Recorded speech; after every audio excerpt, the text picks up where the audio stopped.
I knew something was wrong the second I stepped into the Austin Grandview Hotel ballroom.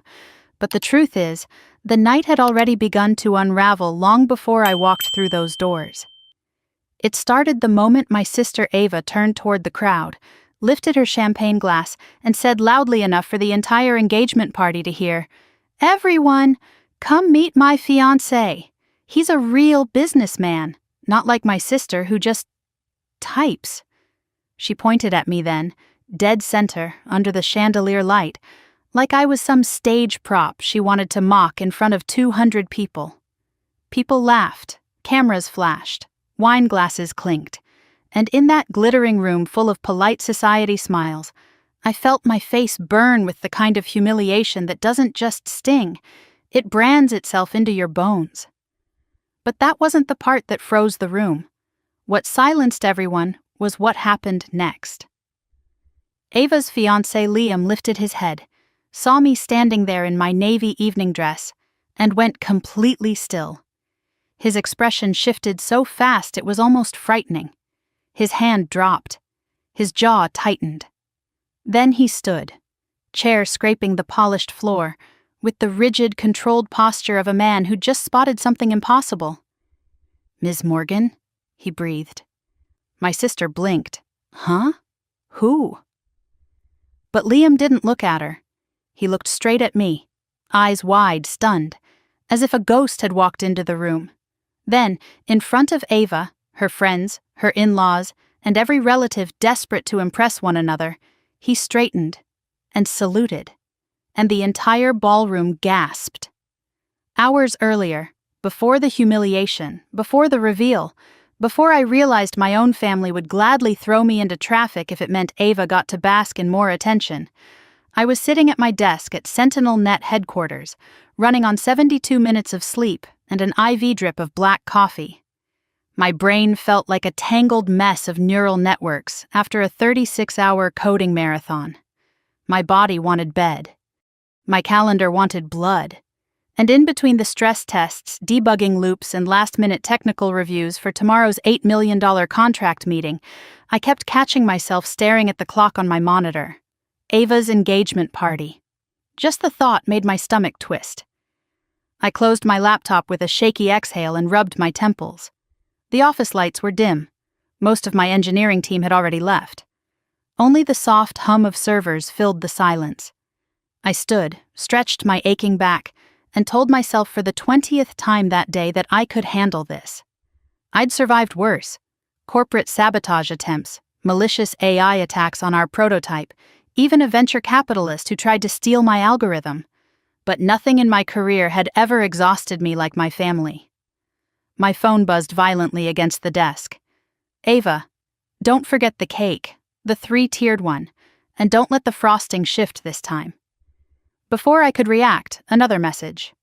"Ava, and you better not be late. Liam hates people without a sense of professionalism." Then another.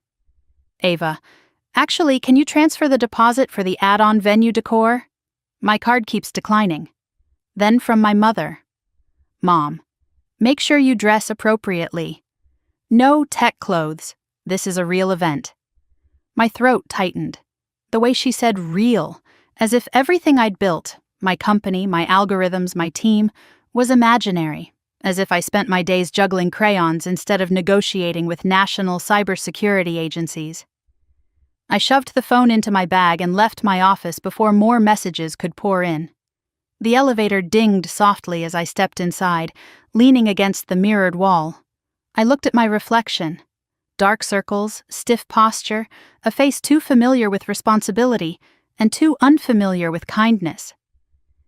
By the time I reached the parking garage, I had 12 missed notifications. By the time I pulled out of the building, I had 19. Somewhere along I-35 in stop-and-go traffic, my exhaustion won. I pulled onto the shoulder and rested my forehead against the steering wheel. The metal felt cool against my overheated skin. My heartbeat pulsed behind my eyes. I whispered into the empty car, "Just one night. You can get through one night." But deep down, a different voice whispered back, "No, you can't. Not anymore." Because the truth was this: I wasn't just tired, I was depleted, burned out, hollowed, and every message from Ava was a reminder of the role my family had carved for me long before I learned my first coding language. Claire the responsible one, Claire the reliable one, Claire the fixer, the buffer, the walking bailout plan, Claire the emotional punching bag, Claire the family ATM disguised as a daughter. When traffic cleared and I finally arrived at the hotel, I sat in the parking lot staring at the glowing entrance for nearly a full minute. Couples in evening attire passed by, smiling and holding hands. A valet opened car doors with polite efficiency. Inside, I could already hear the muffled thump of music and laughter. None of it felt like it belonged to me. I stepped out of the car, smoothed the front of my dress, and whispered to myself again, "Just one night." But the universe wasn't finished with me. The moment I entered the lobby, a photographer stopped Ava and Liam for pictures. Ava looked breathtaking in her crystal-studded champagne gown, all glossy hair and practiced pageant smile. My mother hovered nearby, fussing over a curl that had dared fall out of place. When Ava spotted me, her painted smile twitched. "Oh," she said loudly, waving the photographer aside. "You made it. I wasn't sure you'd leave your little office early." The photographer laughed politely. So did the small cluster of bridesmaids surrounding her. I felt my spine stiffen. "I told you I'd be here," I said softly. Ava's eyes flicked over my dress, the one I spent half my savings on because I knew she'd judge anything less. "Next time," she murmured, "try something more fitted. This looks very, I have a day job." My mother chimed in with a tight smile. "Couldn't you at least have curled your hair, Claire? This is an important night." "Her night," Ava corrected. "Yes, her night," my mother repeated. I swallowed whatever sting rose in my throat. "Congratulations," I said, handing Ava the gift bag. She didn't take it. "Just set it on the table," she said, already turning to her friends. "I'll look at it later." The ballroom was magnificent. Crystal chandeliers, golden table runners, live string quartet. Guests buzzed with excitement, laughing, praising the decor, admiring each detail. I scanned the room for my seat, of course. I was placed near the back, beside a pillar and dangerously close to the swinging doors where servers carried trays in and out. Not near family, not near Liam's relatives, not near anyone important. Just tucked away, out of sight, out of mind. I took my seat quietly, folded my hands in my lap, and tried to breathe. But across the room, Liam kept glancing at me. At first it seemed like nothing. Simple curiosity. But after the fourth time our eyes met, I began to wonder if he recognized me, which was impossible. We'd never met. At least not formally. Unless his company had attended the same closed-door conferences SentinelNet had presented at. Unless he'd read the briefing packets his CFO forwarded. Unless he had seen the early-stage approval documents with my signature. Unless he'd been informed about tomorrow morning's contract meeting, the one with SentinelNet's CEO. Me. A server leaned down to offer wine. I accepted, more out of needing something to hold than wanting to drink. Then it happened. The reason this chapter, the one I'm telling you now, will forever divide my life into before and after. Ava tapped a fork against her champagne glass, commanding the room. "Everyone," she announced. "Let me introduce the love of my life, Liam, a real businessman." Laughter and applause. I smiled politely for her sake. Then Ava pointed straight at me. "And this is my sister Claire," she said sweetly. "She just types." The ballroom erupted in laughter, polite, uncomfortable, confused, amused. I felt my heart thump hard against my ribs, but I forced myself to sit still. I'd survived far worse humiliations from this family. I lifted my wine glass to my lips to hide the flush in my cheeks. That's when Liam looked at me. Really looked. His eyes widened, his expression sharpened. Then, with a slow, measured precision that felt downright military, he placed his glass on the table, pushed his chair back, and stood. A hush swept the room. He walked toward me, each step deliberate. Ava blinked in confusion. "Liam? What are you—" He wasn't listening. When he reached me, he drew in a breath, squared his shoulders, and saluted. The entire room went dead silent. My sister's manicured mouth fell open. People turned in their seats. Waiters froze mid-step. Even the string quartet faltered, one violinist dragging his bow across the wrong note. "Good evening, Ms. Morgan," Liam said, voice low, reverent, stunned. Ava staggered. Ms. Morgan? What? Liam, what is going on?" Liam didn't break eye contact with me. "Oh my God," he whispered. "What are you doing here?" I felt a knot tighten in my throat, part dread, part exhaustion, part inevitability, because whatever happened next was going to change everything. I rested my forehead against the steering wheel, the vibration of passing cars humming through the frame of my aging sedan. The AC blasted cold air across the back of my neck, but it did nothing to soothe the pounding behind my eyes. My entire body felt like a frayed wire sparking at both ends, overworked, overtired, and one good push away from snapping entirely. 36 hours of debugging, testing, rewriting code, fixing UI failures, and preparing the SentinelNet contract packet. And now, instead of sleeping, instead of collapsing into the comfort of my apartment for even a few precious hours, I was stuck on I-35 traffic, inching forward toward a night I already knew would drain me more than the last 36 hours of work combined. Ava's engagement party, she hadn't asked if I could make it. She hadn't asked if I was okay. She hadn't asked anything at all. She simply sent orders. My phone, still connected to the car's Bluetooth, buzzed again.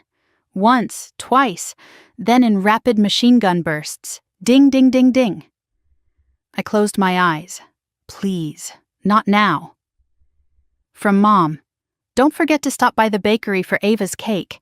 They said the frosting is delicate. Be responsible, Claire." From Ava. "You better not be late. Liam hates unprofessional people. Don't embarrass me tonight." Another message, seconds later. Ava. "And transfer the remaining deposit for the decor." My card declined again. "I'll pay you back next week." She had said, "I'll pay you back next week" for 7 straight years. I gripped the steering wheel until my knuckles turned white. Traffic crawled another 3 feet, just enough to make the brake pedal squeak under my foot. It wasn't the money that bothered me anymore. It was the entitlement, the assumption that my time, my paycheck, my energy, my entire life somehow belonged to her. Not one message said, "Hey Claire, how was work? Are you exhausted? Do you need help?" Nobody asked those questions. They never did. I let out a breath that shook in my chest. The tightness there had been building all day, all week, hell, all year. But tonight, it felt heavier. I pulled the car onto the shoulder, needing a moment to breathe. Cars zoomed past, the whoosh of air rocking my vehicle. In the glare of brake lights and freeway fumes, memories rose, sharp, unwelcome, uninvited. I was 12 the first time I realized my place in the family. Ava was 10, the golden child, with ribbons and glitter and every spotlight tilted her way. I was the quiet one who liked computers. Back then, our parents didn't understand what coding competitions were. They thought I was playing games. I remembered winning a statewide robotics award. First place. I brought the trophy home, heart thumping with pride. Ava frowned at it. "It's ugly." Mom nodded. "Claire, honey, don't leave it on the table. Your sister's guests will be here later. We don't want to make her feel overshadowed." My trophy was placed in a closet that same afternoon. I looked down at my hands now. Steady, trained, precise. Hands that wrote algorithms used in high-level cybersecurity briefings. Hands that held patents. Hands that built a company from scratch. Hands my family only saw when they needed to grab money from them. My phone buzzed again. "Ava. You didn't answer. Are you getting the cake?" I typed a reply, deleted it, typed another, deleted that too. The anger bubbled under my skin like a slow burn. Then another memory came. Uninvited. 16 years old. My first job at the bookstore in the mall. I saved every single paycheck to buy myself a refurbished laptop. It was old, scratched, and ran hotter than a toaster, but it was mine. I spent months dreaming of building programs with it. The day I brought it home, my father took the box right out of my hands. "Perfect," he said. "Ava needs a laptop for her school project." "She has a new tablet," I protested. "That's different," he snapped. "This is more professional. You're the responsible one. Take the bus to the library if you need a computer so badly." Ava never did any project on it. She used it to take selfies and upload videos with glitter filters. 2 weeks later, she spilled orange soda on the keyboard. The laptop died that night. They didn't replace it. They didn't apologize. They barely remembered it happened. The tightness in my chest deepened. Sitting on the shoulder of I-35, in the middle of rush hour, I pressed the heel of my hand against my sternum, trying to breathe through the ache. I thought of college next, of working 2 campus jobs, tutoring calculus and shelving textbooks, to pay the tuition my parents refused to help with because Ava deserves to pursue her passion at Beauty Academy. I thought of graduation day, when I received honors. They skipped the ceremony to attend Ava's photo shoot. I thought of my first real paycheck, the way I walked around the office smiling like I'd discovered a new universe. 2 days later, my parents called. "The mortgage is late. Your father's hours got cut. You need to cover it." I said yes. Of course I said yes. That was the role assigned to me long before I understood I had a right to say no. Wind rattled my car door. I inhaled again, deeper this time. My eyes were burning, not from tears but from complete and utter fatigue. My bones felt hollow. A new text buzzed. "Ava, Claire, send the money now. They said they'll cancel the decor if it's not paid by 5. I checked the time. 4:48. Of course. I opened my banking app, stared at the dwindling balance, a balance that should have been healthy, stable, comfortable given my CEO salary. But after years of sending rent, bills, emergency transfers, last-minute loans, and full-blown rescues, it wasn't. With a sigh that felt like surrender, I typed in the amount and watched $3,000 disappear with a tap. Payment successful. I tossed the phone into the passenger seat. It landed with a soft thud. My reflection in the rearview mirror startled me. I looked older. Not in the physical aging sense, but in a worn-out, threadbare way. Dark circles under my eyes. A tight jaw. Shoulders pulled up like armor I'd forgotten how to lower. "You did this to yourself," I whispered. "You let them use you." And it was true. I had let them. But tonight, something felt different. A crack in the system. A flicker of defiance buried beneath centuries of conditioning. I straightened, put the car back into drive, and merged onto the freeway again. Traffic thickened as I approached the downtown exit. The sun dipped behind the skyline, casting the city in molten gold. The Austin Grandview Hotel towered in the distance, glass reflecting streaks of amber and violet. As I parked near the entrance, my phone buzzed again. But this time there was something strange. A number I didn't recognize. Unknown. "You should watch your back. Some people don't want you at that meeting tomorrow." My breath hitched. Tomorrow's meeting. The $8 million partnership contract. The most important deal SentinelNet had ever been close to securing. A chill ran through me. Corporate sabotage? Competitor threat? An internal leak? No. I didn't have the energy to spiral. Not tonight. Not anymore. I shoved the phone into my clutch and stepped out of the car. Warm evening air washed over me. Laughter drifted from the open ballroom doors. Glittering guests arrived in pairs, linked arms, smiling brightly. I smoothed my navy dress, the one Ava would still find a reason to criticize, and walked toward the glowing entrance. Halfway across the lobby, my phone vibrated again. "Ava, don't talk about work tonight. Liam's family likes real accomplishments." I almost laughed, a bitter, hollow laugh that never made it past my lips. Then, as I approached the ballroom doors, another memory, sharp and brutal, rushed up like a punch to the stomach. I was 18. I saved $1,500 from 3 jobs to buy a used Ford Taurus. My first car. My ticket to college interviews. My father took the keys immediately. "Ava needs a car to get to her training classes." That's not fair, I protested, but it never mattered. 2 weeks later, Ava crashed the car into a mailbox after a party. Drunk, uninjured, laughing, the car was totaled. My parents didn't yell at her, they yelled at me. Why would you buy such a dangerous old car? You could have gotten her killed. I closed my eyes briefly, pushing that memory back down. The ballroom doors opened, releasing a wave of light and music. Inside, I saw Ava holding court, laughing, radiant, surrounded by admirers.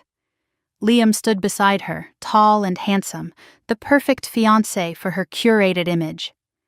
I took one step closer, then my phone buzzed again. One message, but this one stopped me cold. Ava, and Claire, don't make tonight about you, stay in the background where you belong. My hand tightened around my clutch until my knuckles ached. Something in me shifted, a tiny fracture in a long-standing facade, a whisper of rebellion. But I pushed the feeling aside. Tonight wasn't the night to start a war. I was too tired, too stretched thin, too conditioned to keep the peace. So instead, I forced a neutral expression onto my face, lifted my chin, and stepped into the shimmering chaos. Just get through the night, I muttered under my breath. Just survive this one last time. But I didn't know, couldn't have known, that before this night ended, everything I believed about myself, my family, and my place in their world would shatter. Because the moment I entered the ballroom, under the chandeliers and murmuring crowd, Liam spotted me. And whatever story my family had told him, about who I was, what I did, and how little I mattered, was about to crumble in a single, breathtaking moment. I stood in the heart of SentinelNet's R&D floor, blinking against the harsh fluorescent lights that had begun to throb in rhythm with my pulse. My eyes burned from staring at monitors for too many hours in a row, and somewhere behind me, the refrigeration hum of the server racks buzzed like a swarm of mechanical bees. Engineers moved across the floor in hurried, stressed zigzags, voices overlapping with anxious questions. Claire, should we lock version 3.6 or run another sandbox test? Claire, the anomaly detection module threw another edge case flag. Want me to disable it? Claire, the LiDAR integration for Phase 2, do we include it in the briefing? Everything, everyone, all at once. I lifted a hand for silence. One at a time, please. They froze, not out of fear, but respect, even exhausted, shoulders tense, hair pulled into a messy bun after long hours of coding. They trusted my judgment more than any algorithm in our system. Run the sandbox test, I said. Keep the anomaly flag, and integrate LiDAR as a bonus slide, not a deliverable. The room exhaled in unison. Another crisis diffused. But I was running on fumes. My legs felt like overcooked noodles. My hands shook whenever I reached for my coffee mug. I hadn't eaten since the previous morning. I didn't even remember driving to the office, just waking up at my desk after a 30-minute nap that felt like a hallucination. Lucas, my CTO, appeared at my side, pushing his glasses up the bridge of his nose. Claire, he said softly, you look like you're trying to keep the ocean from overflowing with a coffee mug. I forced a tired smile. That's basically my job description. He crossed his arms. The board insists you present tomorrow, not me. Not the VP of engineering, they want the CEO, you. I winced. My headache flared at the exact mention of CEO. I hadn't built SentinelNet to perform on stage. I hadn't founded a tech company to give keynote speeches or charm investors or negotiate partnerships with billion-dollar corporations. I built it because I loved solving problems with code. I built it because my brain came alive when I could see patterns no one else noticed. I built it because the world needed better security systems, and I had the skills to create them. But being CEO required visibility. Spotlight, public speaking, endless meetings, things that drained me faster than any coding sprint. Still, I nodded. I'll handle it, Lucas hesitated. And Liam's corporation, they're not easy. Don't let their suits intimidate you. I gave a tired shrug. He won't see me coming. I didn't mean it as a threat. But the universe, apparently, had a different interpretation lined up. My phone buzzed again, vibrating violently on the desk. Another barrage of messages from Ava. Ava. Claire? The floral arch delivery is delayed. Fix it. Ava. And bring the cake. Don't screw it up like last time. Ava. And be on time. Liam hates slackers. My jaw clenched. How could someone need so much? She acted like the wedding planner was merely a decoration, and I was the real one doing the work. I deleted the notifications without opening them. Then more texts followed. Mom, make sure you wear something flattering tonight. Ava needs the night to be perfect. Dad, don't talk about work. Liam's family is successful. Don't embarrass us. Embarrass them. The only thing I'd ever done to embarrass them was exist in ways they didn't understand. I silenced my phone. Focus, I whispered to myself. You can deal with your family later. But no matter how many lines of code I reviewed, no matter how many simulations I ran, my mind kept drifting, backward. Back to a garage lit with a single fluorescent bulb, back to cold winter air stinging my arms, back to a homemade pull-up bar I'd installed to train for an early scholarship fitness program. I'd been 19. I gripped the metal bar, pulled myself up, and the bar snapped. I fell 8 feet onto the concrete floor, pain exploding through my arm. I remember the brutal crack, the jagged pain, the way my entire world narrowed into a tunnel. I had stumbled inside, clutching my arm, sobbing. Mom, I think it's broken. She had been curling Ava's hair for a dance recital. She didn't hang up the phone call she was on. Didn't look at my arm, didn't look at me. She simply sighed. Claire, I don't have time for your dramatics. Take the bus to the hospital. Don't drip blood on the carpet. The memory hit me like a hot blade, sharp and precise. It never mattered what I felt. It only mattered what Ava needed. My phone buzzed again. Unknown number. You won't get credit for tomorrow's deal. Someone is watching. My stomach tightened. Corporate sabotage? A competitor? An internal threat? Or just another creep trying to intimidate a female founder? I shoved the phone away. I had too many battles to fight already. The engineers called me again, asking for final approval on the updated threat detection node. I reviewed it carefully, clicked approve, and leaned back as the simulation began to run. On the screen, colored data points scattered across the map. Lines of code scrolled by, fluid as water. My eyes tracked every anomaly, every edge case variation, every deviation from predicted behavior. This was where I felt at home, not the ballroom, not the family drama, not the immaculate chaos of Ava's engagement party, but with each passing minute, the knot in my chest tightened. I was running out of time. You need to sleep, Lucas murmured. I can't. You'll collapse. I've collapsed before. He looked at me with something between concern and resignation.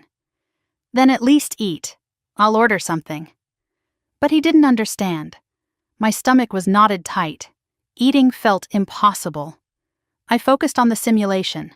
SentinelNet's AI flagged and neutralized a test intrusion with 99.2% accuracy.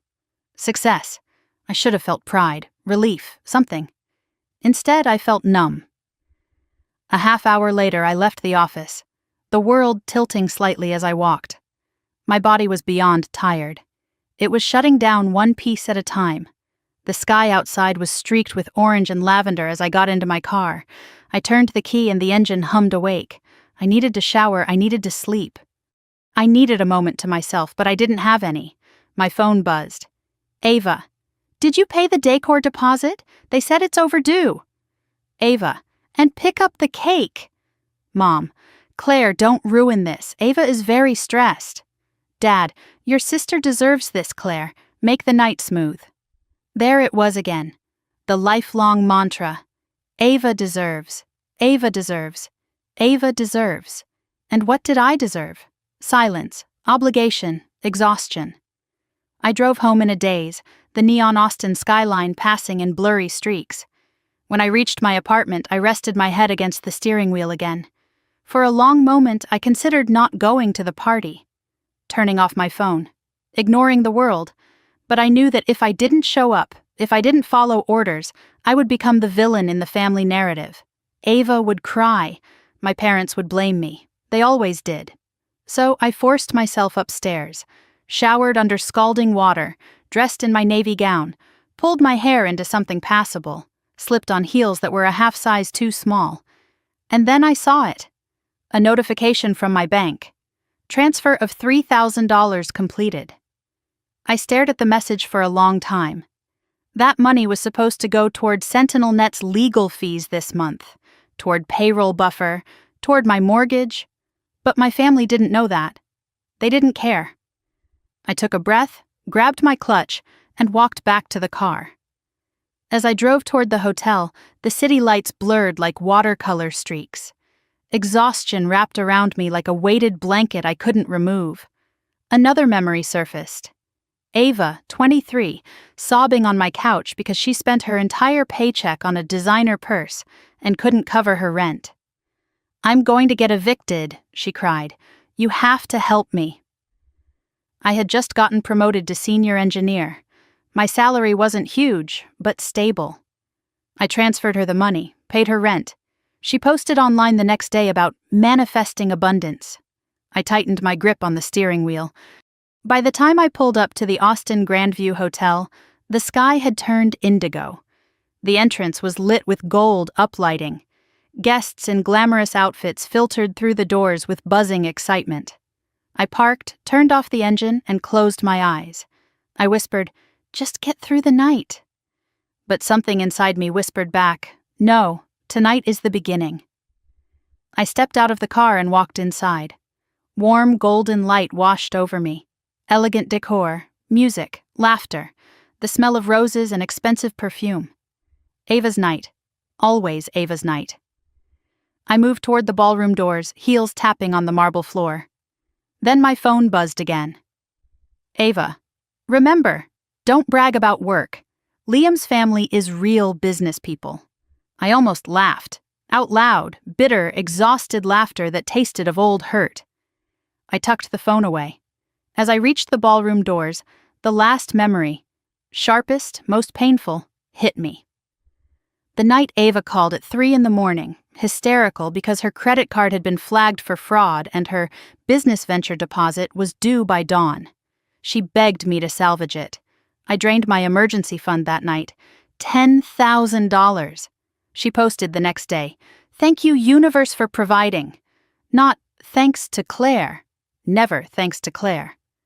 I pushed the ballroom doors open. Music swelled, cameras flashed, guests turned. Ava stood in the center of the room, glowing under the chandelier. She spotted me instantly, scanned my dress, my hair, my face, and smirked. Behind her, Liam lifted his head. Our eyes met. And for the first time that entire exhausting, suffocating, disastrous day, I saw something unexpected in his expression. Recognition. But that moment, the one that would change everything, hadn't happened yet. Tonight my story hadn't exploded. Tonight was just the fuse. I felt the warmth of the ballroom lights press against my skin the moment I stepped inside, like a soft hand pushing me forward into a world where I didn't belong. Crystal chandeliers scattered flecks of gold across polished marble floors. A string quartet played near the far wall, elegant and effortless. Guests floated about in sequined gowns and tailored suits, clinking champagne glasses as if joy were a language everyone spoke fluently, everyone except me. I hovered near the entrance for a moment, trying to slow my breath. I was already running on fumes, and stepping into this room felt like walking into a stage play where I'd been cast last minute with no script. The scent of roses, truffle oil, and too expensive perfume mixed with the metallic tang of my anxiety. Then I saw Ava. She stood in the center of the ballroom, radiant in a white silk gown that shimmered like liquid pearl. Her hair was perfectly curled, her makeup flawless, and she looked every inch the poster child for a lifestyle she never earned. Laughing, she tossed her hair back as she held court, surrounded by friends, bridesmaids, and even strangers who found themselves orbiting her self-proclaimed glow. She spotted me before I was ready. Her eyes slid from my face to my dress, then to the clutch in my hand. Her expression shifted, first subtle surprise, then immediate irritation, as if my mere presence had thrown her universe off balance. She excused herself from the circle of admirers with a theatrical smile, then walked toward me in sharp, quick steps that clicked across the marble floor. "Claire," she hissed the moment she was close enough, her smile melting away into a tight-lipped grimace. "What are you wearing?" I looked down at my navy gown. It was simple, elegant, understated, but I had chosen it because it made me feel comfortable, not flashy. "It's appropriate for the event," I said quietly. Ava gave a humorless laugh. "It's appropriate for a tax seminar. This is an engagement party, not a corporate retreat." I swallowed hard. The old instinct surged. The urge to apologize, to shrink, to make myself smaller so she wouldn't feel threatened. But I forced my chin up. "You asked me to be here," I said softly. She rolled her eyes. "Yeah, but I didn't ask you to suck all the joy out of the room." I flinched. Have you ever noticed how some words don't just hurt, they echo? Ava's voice had that effect on me. I felt every syllable land like a tiny blade. She leaned closer. "And please don't embarrass me tonight. Liam's family doesn't need to hear about your coding hobby." Coding hobby. The words hit me harder than they should have. After a decade of building systems, founding a tech company, filing patents, and negotiating partnerships, that was still the label she chose. I was a toy, a typing robot, a convenient wallet that spat out cash. Her smile sharpened. "Just stay quiet. Blend in. Do what you do best. No one will even notice you." Before I could respond, she straightened and waved for someone behind me. "Mom, Dad, Claire finally showed up." Finally. As if I were late. As if I hadn't spent the day putting out fires for her. As if I hadn't transferred thousands of dollars hours earlier to fix problems she created. My parents rushed over, looking me up and down. My mother sighed dramatically. "Claire, honey, could you at least have brushed your hair? You look tired." "I worked late," I murmured.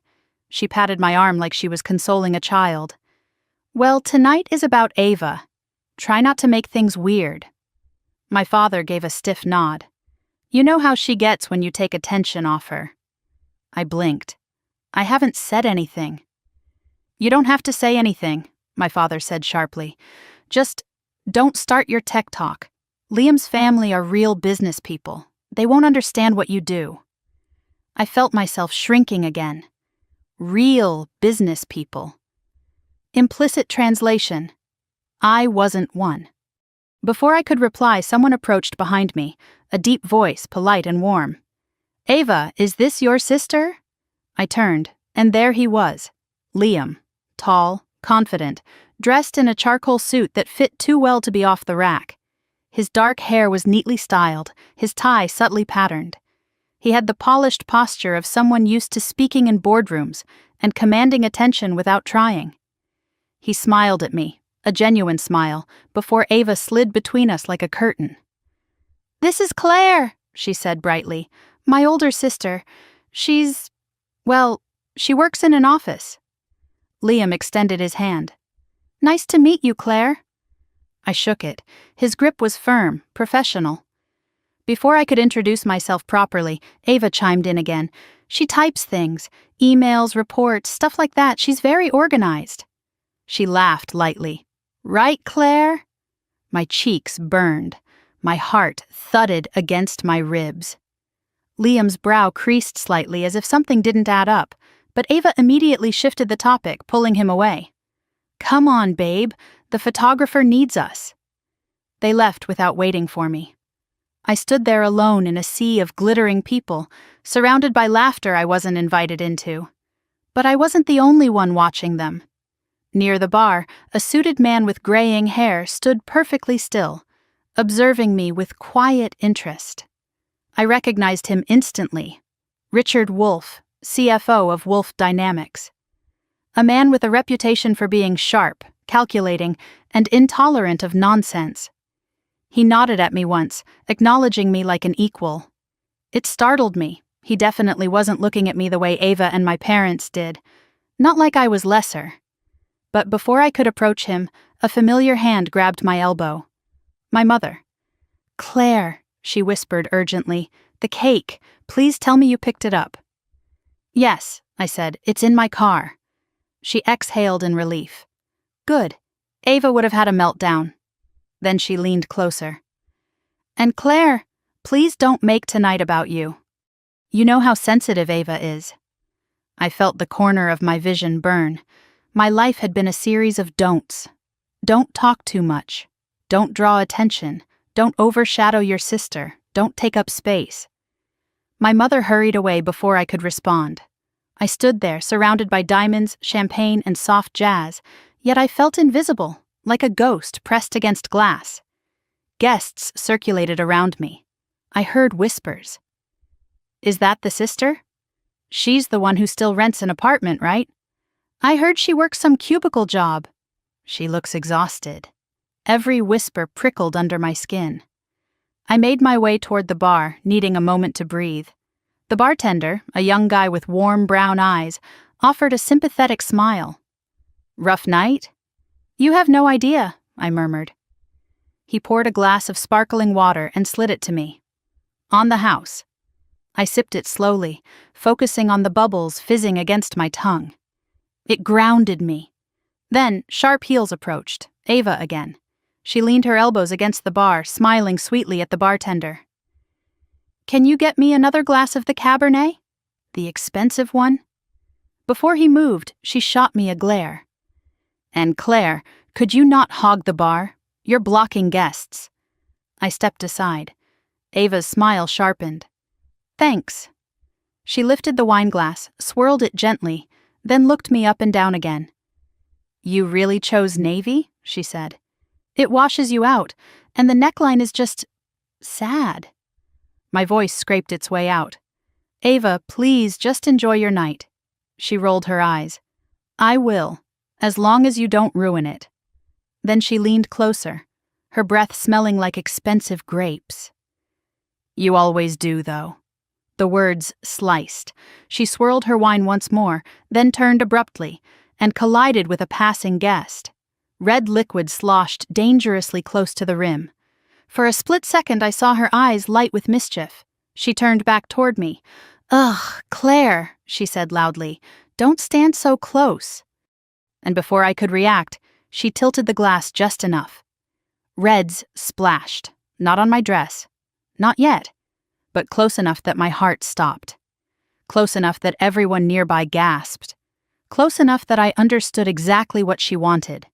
Power, dominance, a scene. "You need to be more careful," Ava said sweetly. "We wouldn't want you staining that budget-friendly dress." My pulse thudded so loudly I could barely hear the music anymore. But before she could deliver the finishing blow, before she could dump that wine onto me like she had so many symbolic buckets over the years, someone stepped forward. Someone who hadn't appeared to notice me earlier. Someone who suddenly looked very, very aware. Liam. He stared at us, at the wine, at Ava's posture, at my clenched jaw. Something flashed in his expression. Concern? Confusion? Recognition? I couldn't tell. But I saw it, the moment the first crack formed in the porcelain facade Ava had built for him. "Everything okay here?" he asked slowly. Ava snapped into innocence mode. "Of course, I was just telling Claire to be more mindful. She almost made me spill." That was a lie. Everyone saw it. Everyone. But the room moved on, drifting away like gossip carried on a breeze. My stomach twisted. I excused myself before I said something I couldn't take back. I walked toward the hallway, away from the ballroom noise. My heels clicked against the tile in uneven patterns. The further I got from the music, the clearer my thoughts became. And the more I understood something deep, painful, and honest. I no longer wanted to survive nights like this. No. I was done surviving them. Standing at the far end of the hall, near a quiet alcove, I braced my hands against the wall and inhaled. In the silence, I heard a voice. "Claire?" I turned. Liam stood a few feet away, his expression no longer casual, no longer polite, no longer neutral. It was focused, intent, like gears turning in his mind. He walked closer. I didn't know you were Ava's sister. Well, I murmured, she doesn't exactly advertise me. He nodded slowly. She told me you worked an admin job. Of course she did. He hesitated. But earlier, I think I recognized you. My pulse tripped. This was it, the beginning, the first ripple of the future that would break Ava's universe apart. He studied me with growing clarity, like someone replaying an image in their mind until it sharpened into something unmistakable. You're Claire Morgan, he said finally, the CEO of SentinelNet. The hallway felt suddenly too small, too bright, too sharp, before I could respond, before I could deny or confirm anything. The look on his face changed again. He froze. Completely. Then, he stood straighter, like a soldier recognizing a commanding officer. And somewhere deep in my gut, I understood. Ava's carefully curated world was about to implode, and I hadn't even touched the fuse yet. Liam didn't move at first. He stood there in the hallway, eyes locked on mine, his expression shifting with each second. Curiosity, dawning realization, and then something sharper, something that made my stomach twist into knots. Respect. The kind I rarely saw outside boardrooms, the kind I never saw inside my family. He swallowed hard. You're Claire Morgan. Not a question, a confirmation. My throat tightened. I forced my voice to stay level. Yes. He exhaled, a quiet sound of disbelief. The Claire Morgan who founded SentinelNet. A beat. I thought Ava's sister worked in admin. My jaw clenched. That's what she tells people. He ran a hand through his hair, visibly recalibrating everything he thought he knew. I've read your white papers. Your anomaly detection algorithm? We use it in 3 of our branches. And the predictive risk model, my God, we've been trying to reverse engineer it for months. Heat crept up my neck. Not embarrassment, fatigue, discomfort. I wasn't used to admiration. Not directed at me. Not spoken so openly. I didn't expect to see you here, he said softly. And definitely not like... He gestured vaguely, as if he couldn't find the right words. Like this. Like a scolded child standing in a hallway, hiding from her own family. I straightened, pulling my shoulders back. This is Ava's night. I didn't want to overshadow anything. He blinked. You think your presence would overshadow her? I didn't answer. He didn't need one.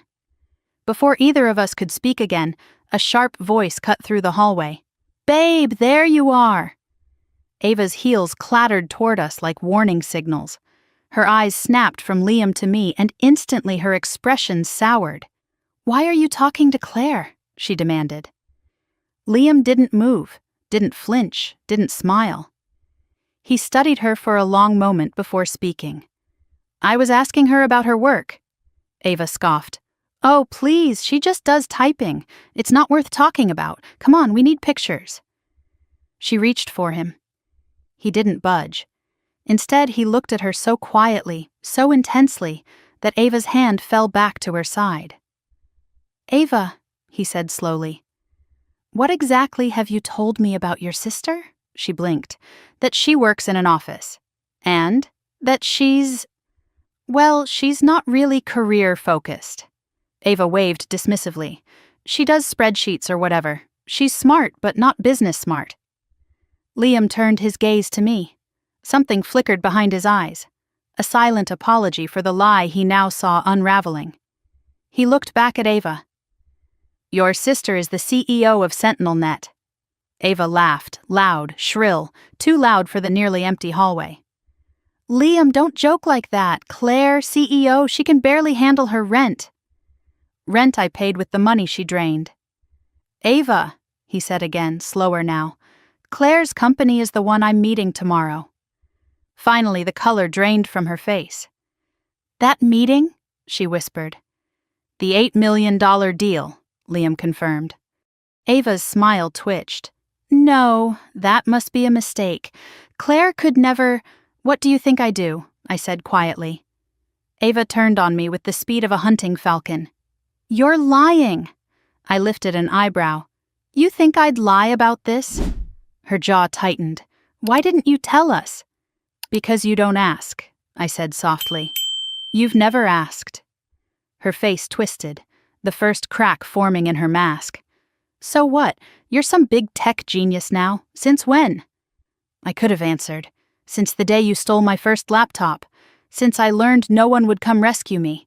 Since I stopped waiting for anyone to believe in me. But I didn't say anything. Liam's silence spoke louder than mine. Ava's breathing grew quick and erratic, like the walls were closing in. Liam, come on, let's go. She's making it up. She's not, he said. Ava stiffened. How do you know? Because I recognize her. How? Ava demanded, voice shrill now. Liam looked at me again, and the weight of his recognition pressed between us. Because she's the woman who built the algorithm we've been trying to license for 2 years. Ava's eyes widened. I don't understand. No, she never did. She only understood what benefited her. This is ridiculous, she snapped, stepping closer. Claire isn't better than me, she's not. She never has been. Her insecurity spilled out like poison, and then, the moment I had known was coming all night arrived. She raised her wine glass, tilting it with that same vicious intent I had seen earlier, the same childish tactic she used as a teenager when she wanted to cause a scene. Maybe this will help bring you back to reality, she hissed. She swung. I didn't move, I didn't fight. I didn't grab the glass or block her wrist. The red liquid arced through the air, bright, violent, inevitable, and then it hit me. Cold splashed across my chest. My dress soaked instantly. Wine dripped down my arms, my neckline, the curves of my gown. It splattered across the marble, staining the pristine floor. Gasps echoed down the hallway. Ava froze, eyes wide, breathing fast. This time, no one misunderstood what happened. This wasn't an accident. This was an attack. Liam inhaled sharply. Ava, what the hell is wrong with you? She stared at her empty glass, then at me, then back at Liam. She made me. She always makes me. No, he snapped. She didn't make you do anything. Ava's lip trembled. I'm your fiancé. You're supposed to defend me. He looked at me instead. Claire, are you okay? I couldn't find words. My voice was trapped under years of silence. I wiped a drop of wine from my cheek with a trembling hand. Ava saw that tremble, and she smiled, a small, cruel smile of triumph. She thought she'd won, ruined my dress, my dignity, my night, like countless times before. She didn't know the world had shifted already. She didn't know she had already lost, because Liam wasn't looking at her with love. He was looking at her with disgust. Go apologize, he said, voice low. To her? Ava shrieked. Absolutely not. She should apologize to me for ruining my day. She stood there, he snapped. So, she always stands there. She's like a shadow, like a mistake that keeps tagging along. My breath hitched. Liam's face hardened. I can't believe you said that. Ava's entire persona cracked. I won't let her ruin my life. She's about to sign a deal that will help our company grow, he said sharply. She's one of the most brilliant engineers in the country. She's pathetic, Ava screamed, stepping toward me. Pathetic, pathetic. Liam's voice cut through her tantrum like a blade. Ava, stop. She froze mid-breath. The hallway fell silent. Only one sound echoed. The slow drip of wine sliding from the hem of my dress onto the marble floor. Liam turned fully toward me. Then, he did something I never expected. He stood straighter, shoulders back, chin lifted. Posture shifting into military precision. And then, he saluted me, crisp, sharp, respectful. Ava's jaw dropped open. What are you doing? She shrieked. He didn't break his stance. Claire, he said, voice steady, I owe you an apology. I didn't know who you were. I didn't know what you've built. And I definitely didn't know the way your family treats you. My throat tightened so painfully I nearly choked on the air. He lowered his hand. "Ava," he said without looking at her, "the engagement is off." The words echoed down the hallway like a gunshot. Ava screamed, a sound so raw and animalistic it made several guests peek around the corner. "You can't do that. You can't leave me. Claire made you do this." Liam faced her with icy calm. "Claire did nothing. You humiliated her. You lied to me. You demeaned your own sister in front of everyone." Ava's screams pitched higher. "She's not my sister anymore." My heart cracked, but Liam's reply was colder. "After tonight, she certainly won't be." Ava lunged toward him, grabbing his arm. He stepped back, firm, final. "We're done," he said. "I won't marry a woman who treats people, especially family, with that level of cruelty." He turned to me again, voice lower now. "I'll see you at tomorrow's meeting, if you'll still consider working with us." I nodded once, and for the first time in a long while, I felt seen, not as a wallet, not as a scapegoat, not as background noise, but as a woman with worth. Ava's sobs became hysterical. Guests gathered, murmuring. My parents rushed over, looking horrified, at me. Not at Ava, who caused the scene. Not at the wine dripping from my dress. At me. My mother grabbed my wrist. "Claire, fix this," my father hissed. "Go apologize to Liam. Beg him to reconsider." For Ava. Always for Ava. I pulled my wrist out of their grasp. "No." They blinked. "What do you mean, no?" My mother spat. "Look at what you've done." "I didn't do anything," I said quietly. And for the first time in my life, I didn't feel the need to explain further. I turned away. Liam gave me one last nod, respectful, steady, before walking out. Ava collapsed onto the floor, surrounded by her dress like a white puddle. My parents rushed to her, and I stood there drenched in wine, breathing in the quiet destruction of the moment, not with shame, but with clarity. Tonight wasn't a nightmare, it was an awakening. And everything that came next would be mine. I walked away from the ballroom like someone moving underwater, every sound muffled, every breath thick, every heartbeat echoing against my ribs. My dress clung cold and sticky to my skin, the scent of Cabernet rising like a ghost from every thread.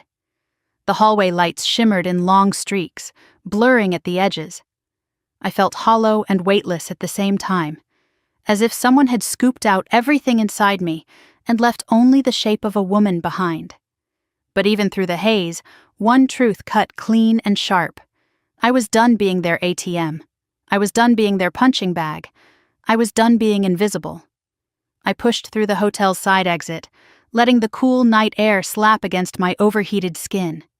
The city hummed around me, traffic, chatter, music spilling from rooftop bars. But it felt like a world I hadn't belonged to in years. A world I'd traded for responsibility, sacrifice, and silence.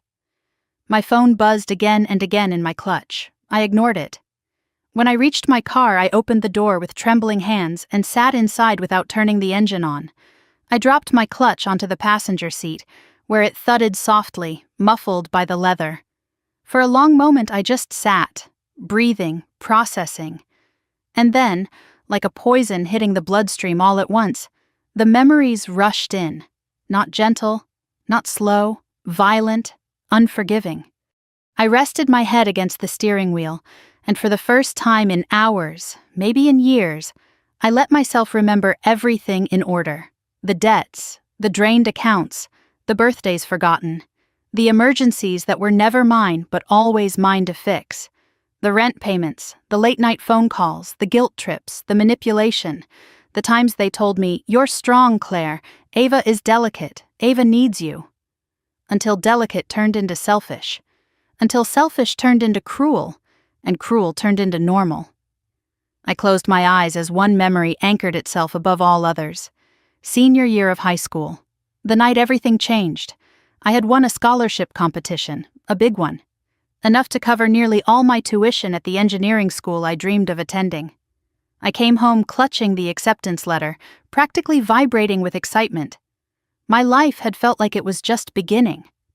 Dad sat at the dining table, deep in bills. Mom was folding laundry. Ava was sprawled out on the couch, painting her nails. "I got it," I announced, beaming. "I really got it." Dad didn't look up. "Got what?" "My tuition scholarship. I can go to university, the one in Seattle." He finally lifted his head, eyebrows pulled together. "Seattle?" "That's far," Mom added, frowning. Ava snorted. "You? Seattle? That's hilarious." I clutched the letter tighter. "I worked for this. I earned this." Mom sighed dramatically, the kind she saved for moments she wanted control back. "Claire, honey, your father and I were talking."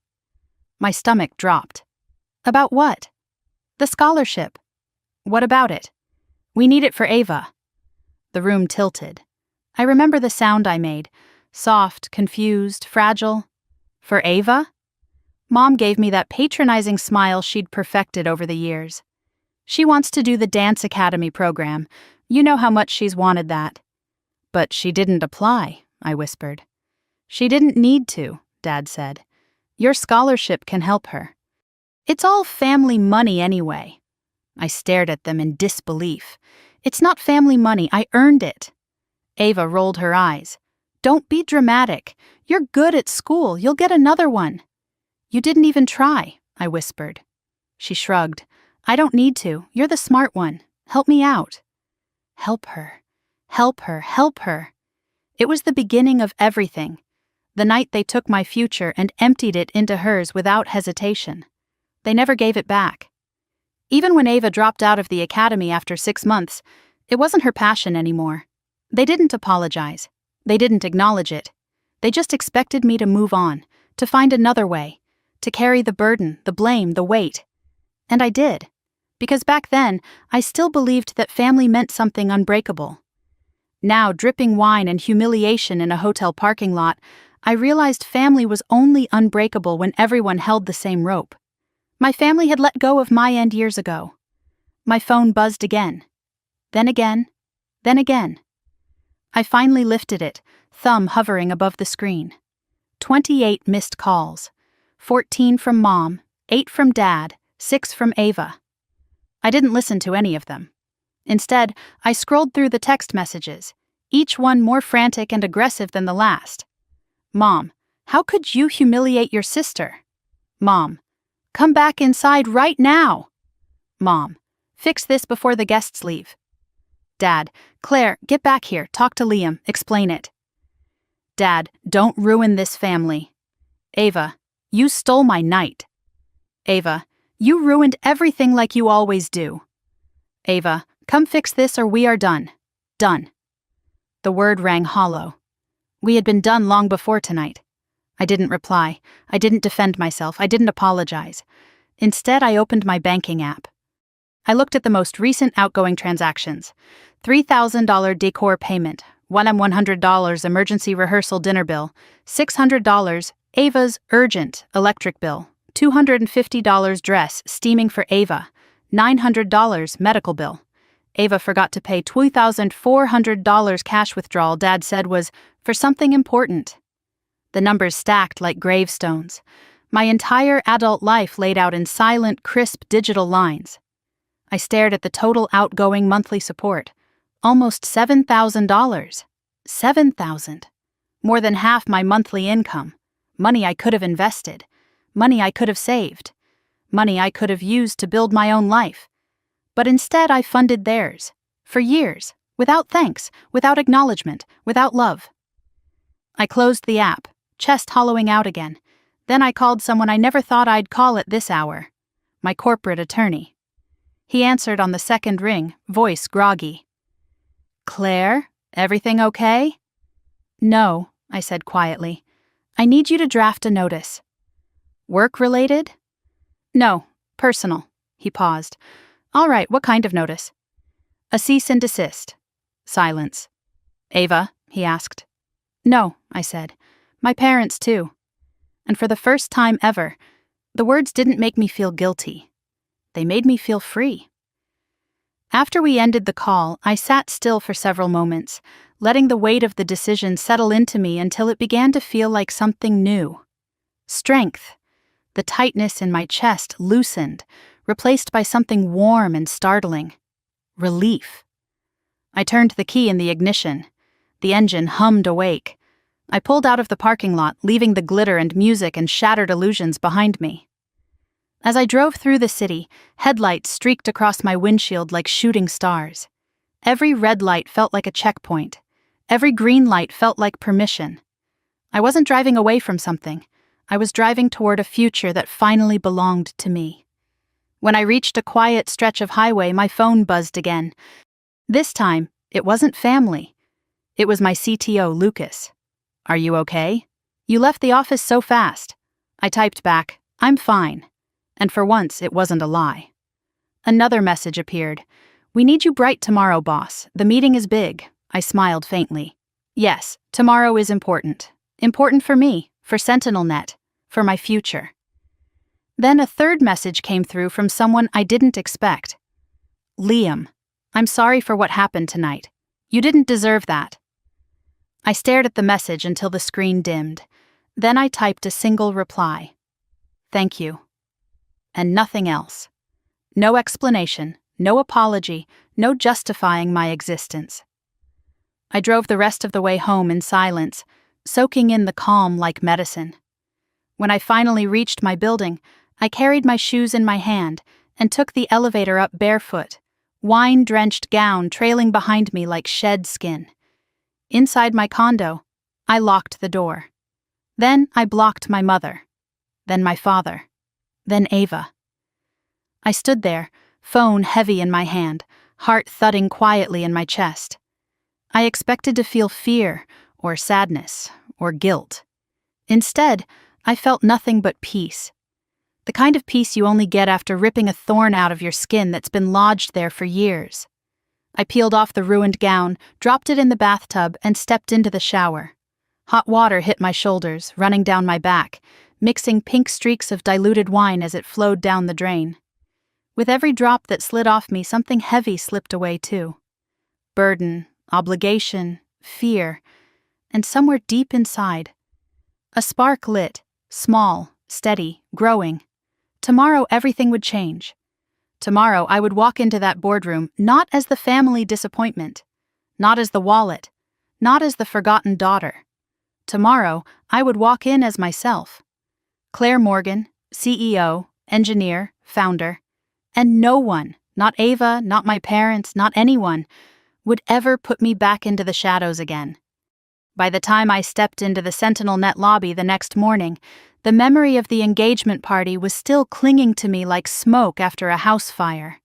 I felt it in the stiffness of my shoulders, in the quiet ache behind my eyes, in the phantom weight of red wine still soaking through the neckline of my dress, even though I had washed it away hours ago. But beneath the remnants of humiliation was something far more powerful: clarity. The lobby was unusually busy. Engineers hurried across the polished floor, balancing laptops and coffees. The front desk phones rang with back-to-back calls. Voices mingled with the soft hum of the security gates. Yet everything felt strangely distant, like I was walking through a movie set instead of the company I had built from the ashes of 1,000 late nights. A few team members looked up when I walked in. Their faces softened with something almost like relief. I wondered briefly if they could sense it. Something shifting inside me, something sharpening. "Good morning, Claire," the receptionist called, her voice warm. "The conference room is being set up for the partnership briefing." "Thank you," I said. My voice sounded steadier than I felt. As I walked toward the elevators, Lucas half jogged out from the hallway, pushing his glasses up with the back of his hand. "Oh, thank God you're here," he breathed. "I thought you might call out sick after yesterday." "Yesterday," I stiffened. "How did you—" He paused, then lowered his voice. "The dress, in the bathtub." I groaned. I had forgotten the cleaning staff sometimes came early. I was going to throw it out. "Good," he said flatly. "Anything that expensive and that ruined deserves a dignified burial." A laugh escaped me, unexpected, rough around the edges. "It's just a dress." "No," he said, squinting at me. "It was evidence, crime scene material." I laughed again despite myself, and the tension in my chest loosened for the first time in hours. Lucas wasn't just a good CTO, he was one of the few people I trusted with the pieces of me I usually kept locked away. He walked beside me toward the elevators. "Look, I don't know what happened last night, but you don't have to carry it alone." I stepped inside the elevator. "Thank you, but I'm fine." He gave me a long look. "You always say that." The doors closed. On the 4th floor, engineers were clustered around the glass-walled conference room. Several of them straightened as I approached, turning anxious eyes toward me. "Claire," one of them said, "we tested version 3.6 again. The anomaly detection module stabilized overnight." "Good," I said, shifting into CEO mode. "What about the integration demo?" "A few jitter issues," another admitted, "but nothing we can't smooth out before the meeting." "Great. Keep the visuals clean and the numbers honest. No theatrics." They nodded, energized by the simplicity of direction. Inside my office, sunlight streamed across my desk, catching the edges of a half-finished architecture flowchart. I sat down, letting the familiar comfort of my space wash over me. Screens, notes, prototypes, the organized chaos that didn't ask anything of me except brilliance. As I opened my laptop, a soft knock came at the door. "Come in." Richard Wolff stepped inside. For a moment, I just stared at him. CFO of Wolff Dynamics, Liam's mentor, one of the toughest negotiators in the industry, and the man whose intense gaze I had felt last night across the ballroom, the one who had looked at me like he knew something no one else did. He closed the door behind him with a quiet click. "Ms. Morgan," he greeted, voice smooth as polished steel. "May I have a moment?" I gestured to the chair. "Of course." He didn't sit immediately. He studied me, like an appraisal, but not unkind, measured, precise. "Before the meeting starts," he said at last, "I wanted to personally introduce myself. I've followed your work for years." I blinked. "You have?" "Your early predictive algorithms put our internal team to shame, and your security vulnerability papers were so thoroughly ahead of their time that half the industry spent a year pretending not to panic." A surprised breath escaped me. "I didn't know anyone outside the cybersecurity circle read those." He finally sat down. "The people who need to read them do. You're very respected, Claire." My throat constricted. "Thank you." He tilted his head slightly, analyzing my reaction. "You're not used to hearing that, are you?" No, I wasn't. "Respect is earned," I said stiffly. "And you've earned it," he replied without hesitation. "But I have to ask, not as a CFO, but as someone who has watched countless founders burn themselves out for everyone except themselves. Are you all right?" The question pierced straight through my composure. "I'm fine," I said automatically. His expression didn't change.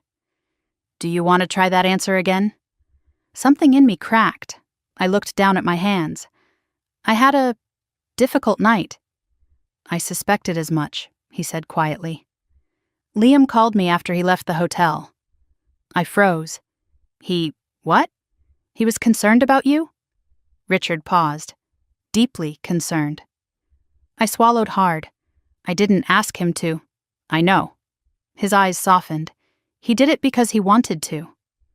A pulse fluttered in my throat. Richard leaned back slightly. "If you ever need support, not financial, not corporate, but human, you have more people in your corner than you realize." My breath hitched. No one had ever said that to me, not once. He stood to leave, then paused at the door. "Oh, and for what it's worth, I would have called off the engagement too." The door clicked shut, leaving me stunned. Before I could process it, my phone buzzed. Unknown number. No, not unknown. Liam. "Can we talk before the meeting, please?" I hesitated, then wrote back, "Conference room B, 5 minutes." I sat up straighter, smoothing my blouse. My palms were damp despite the cool office air. As I walked down the corridor, each step echoed too loudly in my own head. 5 minutes turned into 1. And there he was, standing in the hallway outside the small conference room, suit jacket off, sleeves rolled up to his elbows, tension radiating from every line of his body. "Claire," he breathed when he saw me. Something warm tightened in my chest. "Liam." He stepped closer, not too close, just enough that his presence softened the air between us. "I owe you more than an apology," he said quietly. "I owe you respect and honesty." I folded my arms, not defensively, but to keep my hands from trembling. "I'm listening." He exhaled. "Yesterday, I thought Ava was just exaggerating. I didn't realize how she treated you, or how your family treats you." "It's not your responsibility to realize," I murmured. "Maybe not," he said. "But it matters to me. You matter to me." My pulse stuttered. A part of me wanted to step back. A larger part wanted to step forward. "I didn't tell you who I was," I said. "That's on me." "No," he said firmly. "You don't owe the world your resume, and certainly not people who refuse to see your worth." Something inside me trembled at the words. He looked pained, regret etched in every line of his expression. I should have questioned it sooner.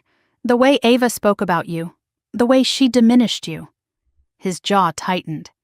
It made me feel sick. Every word felt wrong. And when I saw you yesterday, covered in wine, standing there silent while she lied... He broke off, voice cracking. "I've never been more ashamed of myself." I felt the breath hitch in my chest. "You didn't throw the wine." "No," he said, "but I believed the lies. That is worse." Silence settled between us, not heavy, but vulnerable.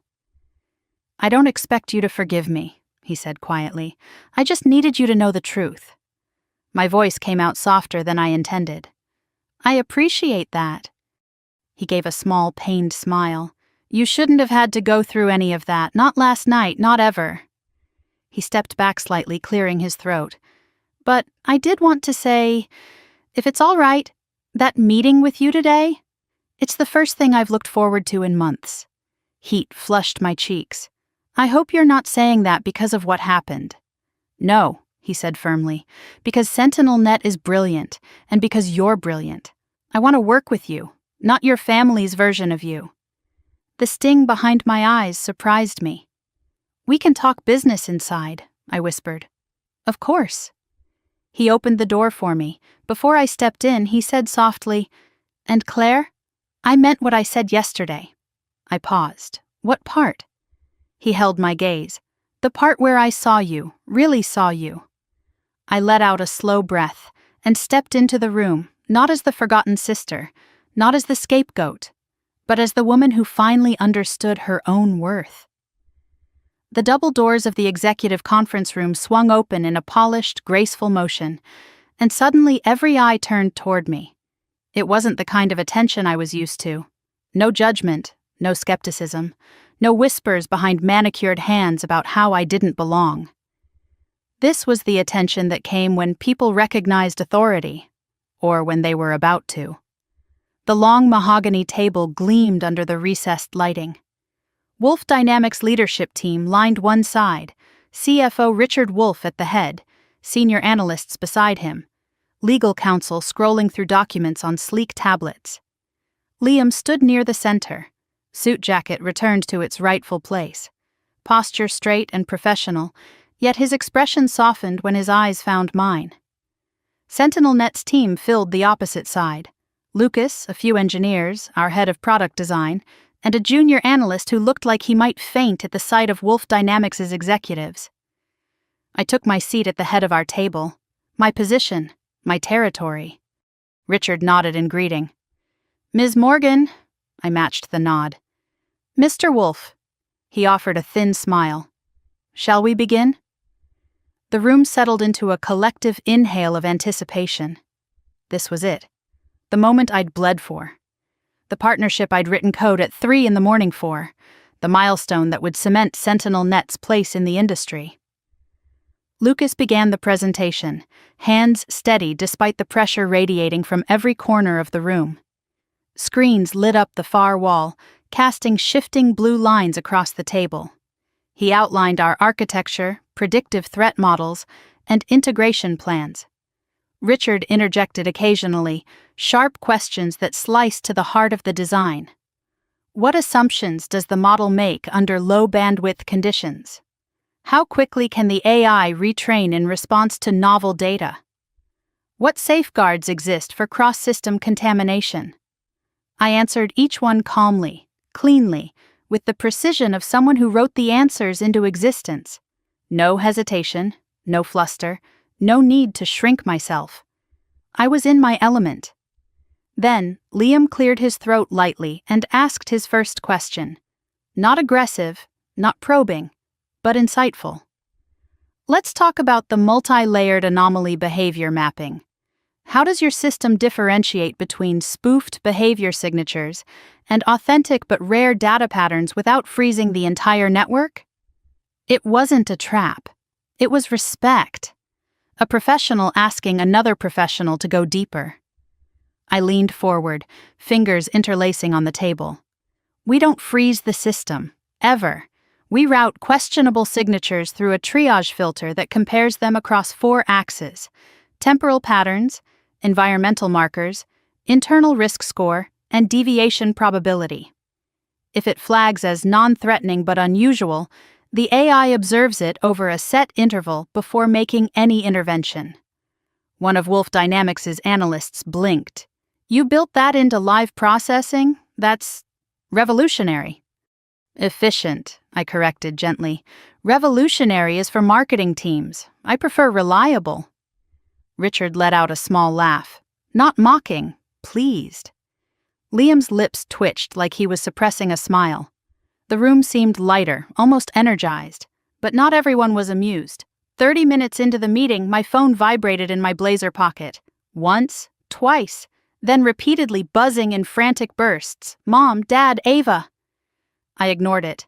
Lucas noticed the vibrations, but he didn't comment, only shot me a subtle look that said, "You don't have to answer. Not anymore." I kept my eyes on Richard as the next slide loaded, a simulation of SentinelNet identifying a spoofed intrusion in a warehouse security system. A moment later, my phone buzzed again with a message preview bright across the screen. "Ava, answer me! You're ruining my life!" My jaw tightened. I placed the phone face down on the table, screen away from the world. Richard pointed to the simulation freeze frame. "This is impressive, but what happens during a simultaneous multi-vector intrusion, especially if one is designed as a decoy?" I nodded toward the engineer seated closest to me. "Show the layered map." He clicked a few keys.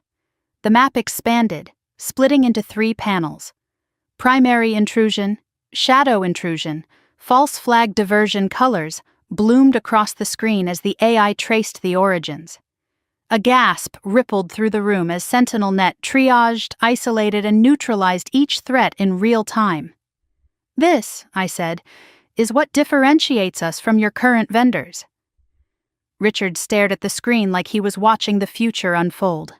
He wasn't wrong. Another buzz. Another barrage. This time from Dad. "Dad, Claire, answer your mother right now. Fix the situation with Liam's family." I inhaled slowly, evenly, without reacting. Lucas leaned slightly in my direction, voice low enough that only I heard, "You don't owe them a thing." He said it like a fact, not sympathy, not a plea, truth. The kind of truth I had never allowed myself to believe. I cleared my throat and continued. With proper integration across your distribution centers, we predict a reduction of system breaches by 91% in the first year. And because we use real-time adaptive learning, that number will rise as the system evolves. A Wolf Dynamics strategist scribbled notes furiously. Richard tapped his pen on the table. "Let's talk numbers." The air sharpened. This was where most partnerships cracked, the moment money entered the conversation and everyone stopped pretending niceties mattered. "We're prepared to offer $8 million for an initial 3-year integration," Richard said. "Provided your team leads the deployment." My heart thudded. $8 million. It was the validation I'd built the company for, fought for, sacrificed pieces of myself for. But the cost they wanted, my team-leading deployment, meant months of intense coordination, sleepless cycles, travel, and stress. Before I could respond, Liam spoke up gently. "We can negotiate flexibility for Claire's schedule, especially given the workload she already carries." Richard raised an eyebrow. "Since when are we concerned about a founder's schedule?" Liam didn't look away. "Since this one is irreplaceable." My chest tightened unexpectedly. I attempted to redirect back to professionalism. "The figure is fair. The deployment is possible, but I won't agree to anything until my entire team is protected." Richard nodded once. "Then let's finalize." Another buzz. Mom again. "Mom. Claire, you have embarrassed us. Liam's parents are calling. Fix it now! Fix it now!" The words stabbed through my chest like a rusty needle. For years, that phrase had been my marching order. "Fix it now, Claire. Cover it now, Claire. Pay it now, Claire. Sacrifice now, Claire." But something inside me cracked open, cleaner than before, sharper, definitive. I tapped the screen. Blocked, then Dad. Blocked, then Ava. Blocked. The silence that followed wasn't empty. It was liberating. I placed the phone back on the table. Steady hand, steady breath. When I looked up, Liam was watching me. He didn't say anything. But the understanding in his eyes felt like a warm hand placed on my spine. Richard straightened. "We'll send over the final contract for your legal review. And Claire?" "Yes?" "Your leadership today made something very clear." I waited. "You don't just build technology." His tone deepened, almost reverent. "You build trust." A warmth bloomed in my throat, unexpected and overwhelming. "Thank you." He pushed his chair back. "This partnership is going to change the industry." "It is," I said softly. He held my gaze for a long moment. Then he nodded. "Congratulations, Ms. Morgan." As the Wolf Dynamics team filed out, Liam lingered by the door. He waited until everyone else had stepped away before returning to me. He leaned close enough for only me to hear. "You were incredible." I exhaled shakily. "Thank you." "And Claire?" His voice softened. "You didn't deserve any of what happened last night. Not 1 second of it." I swallowed. "It's over now." "No," he said, and his expression cracked open, something fierce and protective beneath it. "It's not over. It's the beginning." Heat rushed to my cheeks. He stepped back reluctantly, as if leaving the room took effort he didn't want to expend. "I'll see you soon." Then he walked out. When the door closed, I finally let myself inhale deeply. For the first time in a long time, the air didn't feel heavy. It felt like possibility, a future with no strings pulling me backward, no hands dragging me down, no family dictating my worth. Just me, and the life I was finally ready to claim. I drove home from the meeting in a haze of quiet triumph, the cityscape blurring past my windshield as if even Austin couldn't keep up with the speed at which my life had just changed. The Sentinel-Net-Wolf Dynamics partnership was practically sealed, and the air between Liam and me still hummed with an unspoken electricity that made my skin buzz. But as the freeway curved toward my neighborhood, reality intruded, sharp, cold, and unavoidable. My family had reached a new level of desperation. Not the loud, dramatic kind they showed at parties. The quiet kind, the dangerous kind. The kind that comes when people who rely on you suddenly realize the rope they've been tugging for years is finally slipping out of their grasp. When I pulled into my parking garage, my phone lit up with notifications, more than I'd ever seen in my life. Over 100 missed calls, dozens of messages from unknown numbers, even a few from extended relatives I hadn't spoken to in years. They had mobilized the entire family tree. For what? Control, desperation, panic? I stepped out of my car and walked toward the elevator, my heels echoing against the concrete. When I reached my condo and pushed open the door, the silence hit me like a wave. Finally, peace. I set my bag on the couch, kicked off my shoes, and headed to the kitchen for water. My hands trembled slightly as I poured the glass. Not from fear, adrenaline, freedom, relief. I took a long drink, savoring the coolness against my throat, when a sudden pounding rattled my front door. The tumbler in my hand nearly slipped. Bang, bang, bang. Not a knock, a demand. My stomach dropped. I set down the glass slowly, quietly, as the pounding continued. "Claire!" my mother's voice screeched from the hallway. "Open this door right now!" My heart lurched into my throat. She was here, so was my father. I could hear his low, furious muttering beneath her shrill voice. And Ava, yes, Ava, was sobbing loudly, the sound muffled through the thick wood. I stepped toward the door, but I didn't touch it. I didn't unlock anything. This was my home, my sanctuary, my life. They were not welcome in it. Another round of pounding made the frames on my hallway wall rattle. "Claire Morgan!" my father barked. "We know you're in there. Open this door." My pulse pounded in my ears. This wasn't a visit, it was an ambush. "Claire!" Ava cried, voice cracked and raw. "Please, I just need to talk to you." A part of me, the old part, conditioned and obedient, trembled. The part that once ran when they called. The part that once emptied her savings at their request. The part that once believed love meant surrender. But that part wasn't in charge anymore. I took a breath, steady and controlled, and reached for my phone instead of the door. Lucas had texted earlier, "Call me if you need backup, any time, any reason." I didn't call him, not yet. Instead, I stepped closer to the door, keeping a safe distance, and spoke calmly. "Go home," my mother gasped. "Excuse me?" "Go home," I repeated, voice firmer. "I'm not opening the door." "You don't tell us what to do," she snapped. "We are your parents." "No," I corrected softly. "You are people who raised me. That doesn't mean you get access to my life forever." Ava sobbed harder. "Claire, please. Liam won't answer my calls. He won't talk to me. He blocked me. I need you to fix this." Fix this? There it was. The script they'd used on me since I was old enough to understand words.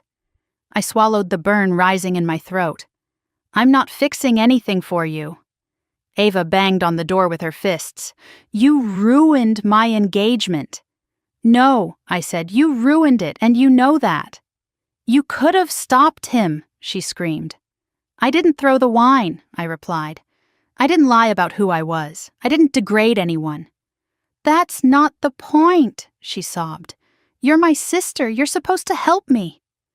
I leaned my forehead gently against the door, not in weakness, but in resolve. "I helped you for years," I whispered, "and you never saw it." A heavy silence fell. For a second I thought they might actually leave. But then my father's voice, low and venomous, cut through the quiet. "You think you're better than us now, don't you?" I didn't respond. "You think because you have a company," he snarled, "because you make a decent paycheck, because some man from a big corporation paid attention to you for 5 minutes, you think that makes you superior?" I closed my eyes. It was always like this. Me finally pulling back. Them lashing out. He continued, words sharp enough to cut. "If you don't open this door, Claire, then don't bother coming to Christmas. Don't bother calling us. Don't bother pretending you have a family." My hands curled into fists at my sides. Not in anger, but in grief. Final grief. The kind that comes when you realize something precious never truly existed in the first place. I whispered, barely audible even to myself, "I know." His fist slammed against the door again. "Open it!" "No." The hallway went dead silent.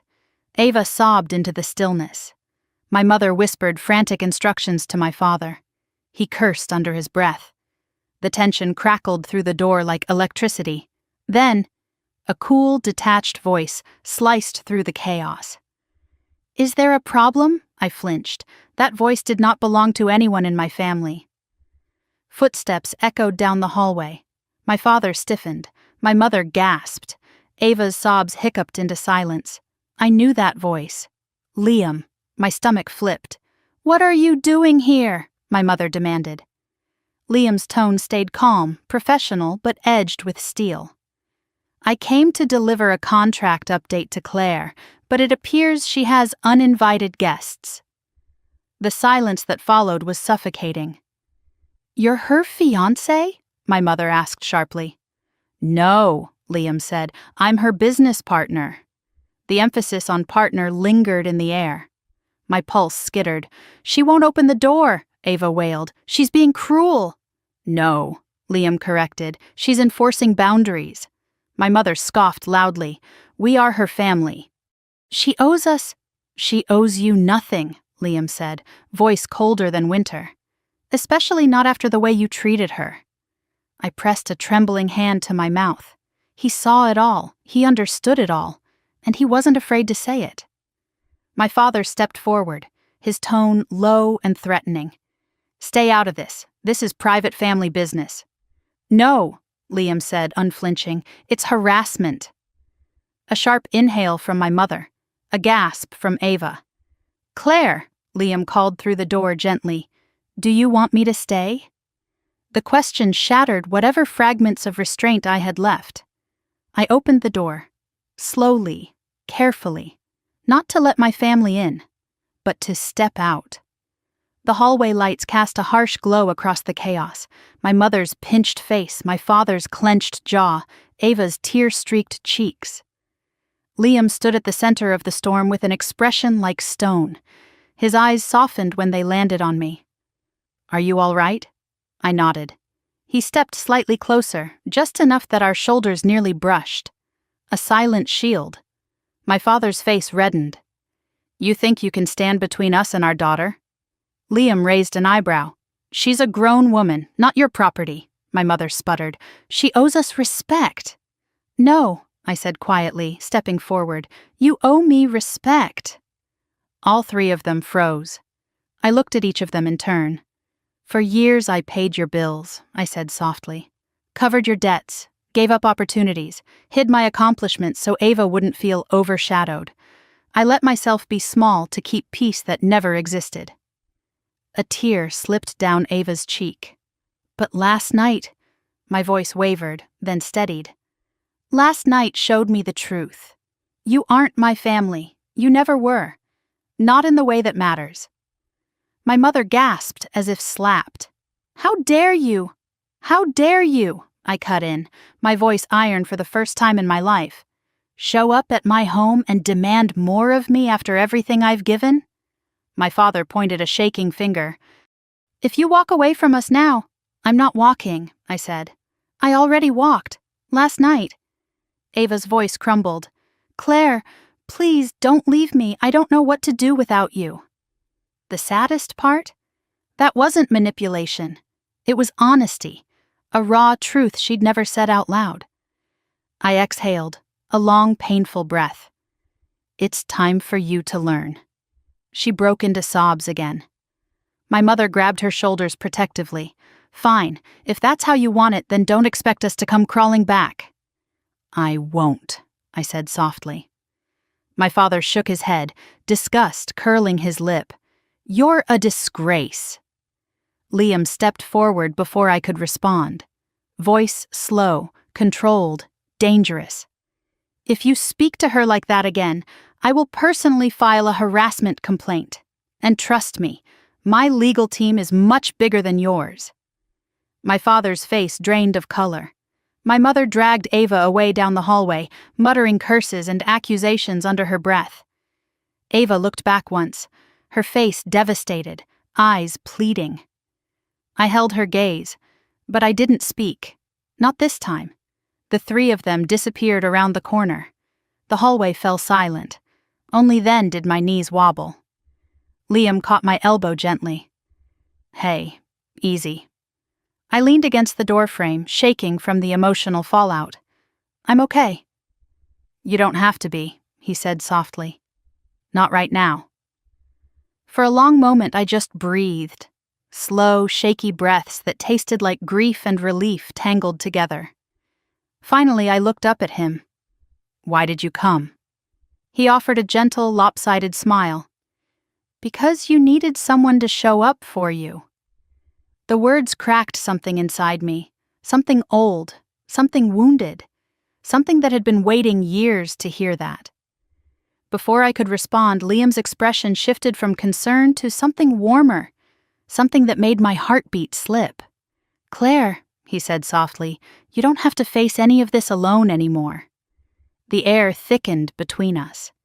I stepped back into my condo, turning slightly to face him in the doorway. He didn't follow, he didn't assume, he waited. "Do you want to come in?" I whispered. He smiled. "Only if you want me to." I exhaled, deep, steady, free. "For the first time," I said softly, "I want someone to stay." He stepped inside, and everything, the fear, the past, the years of being taken for granted, shifted, rearranged, made space for something new, something hopeful, something mine. If you want, I can continue immediately with Chapter 10, keeping the emotion, pacing, and dramatic tension exactly aligned with the story's arc. Liam stepped inside my condo with a quiet, careful kind of presence, as if he knew instinctively that any sudden movement might shatter the fragile emotional equilibrium I was clinging to. I closed the door behind him, the soft click echoing through the room like a final boundary sealing itself into place. For the first time in my life, the barrier wasn't meant to keep me inside, it was to keep them out. He didn't speak right away. He stood still for a moment, taking in the space. My condo wasn't lavish, but it was mine. Warm light spilling across clean countertops, soft throws draped over the couch, a few abandoned coffee mugs near my laptop set up on the dining table. It looked like a life in progress. A life I built myself. A life no one else touched. Liam's expression softened. "This place suits you." I exhaled slowly. "It's the first one I've ever chosen for myself." He nodded, as if that admission made more sense of me than any resume ever could. I walked barefoot across the hardwood, feeling oddly exposed in a way that had nothing to do with vulnerability and everything to do with honesty. "Sit," I said gently, gesturing to the couch. He did, and for a moment we just existed in silence, the kind that wasn't heavy or awkward but safe. A silence that allowed my nervous system to recalibrate after the storm outside my door. Then he spoke softly. "Can I ask you something?" I sat across from him, legs folded under me. "Yeah."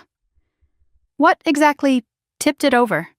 "Last night, today, the boundaries, the block." His gaze held steady. "I don't want to assume."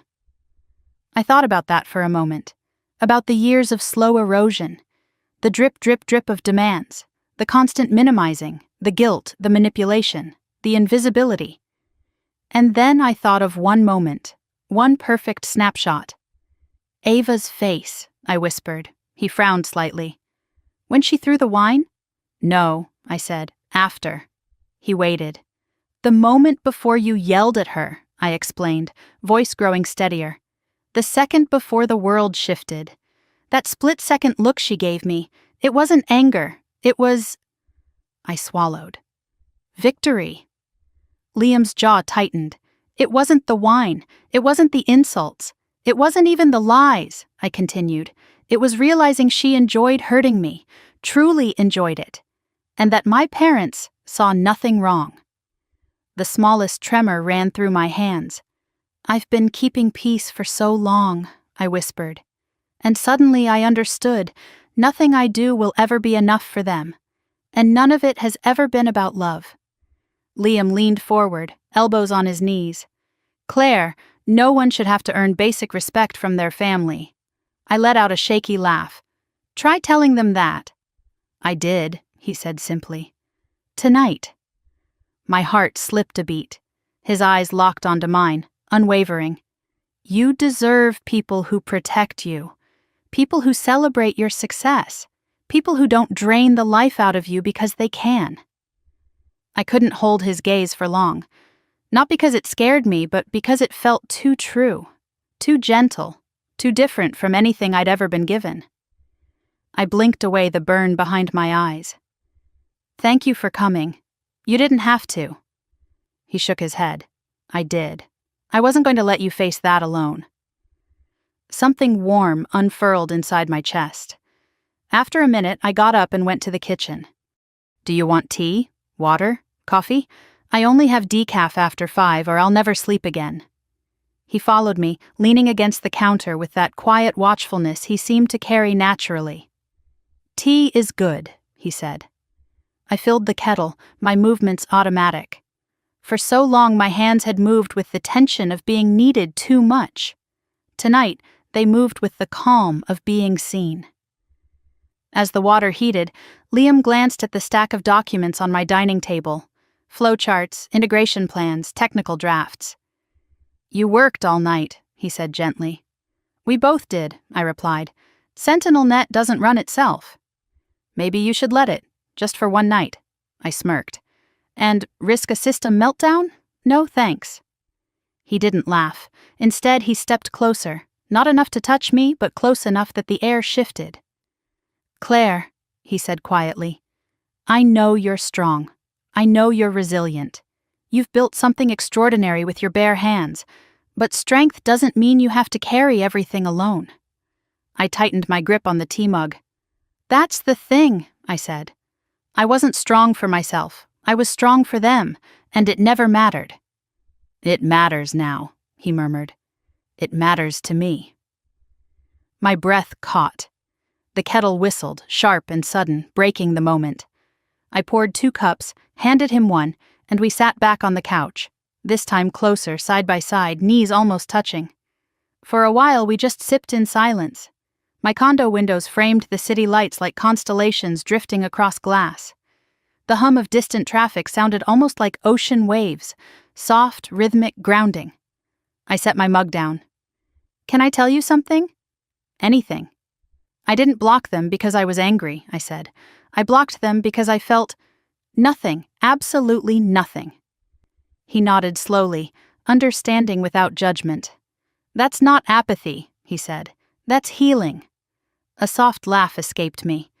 Funny, it feels more like I'm shedding skin. Maybe you are. We sat back, the air between us shifting again, warmer, heavier, charged. Claire, he said softly, I want you to know something before we move forward, with work or anything else. My pulse tightened.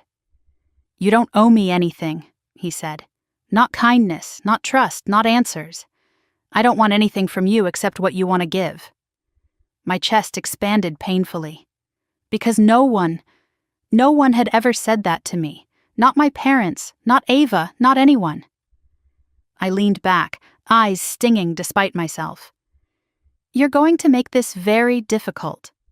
He blinked. Difficult? To keep boundaries, I whispered. The corner of his mouth lifted. Then let's make new ones, healthier ones you actually choose. My lips parted, but no words came. My heart answered before my mind did.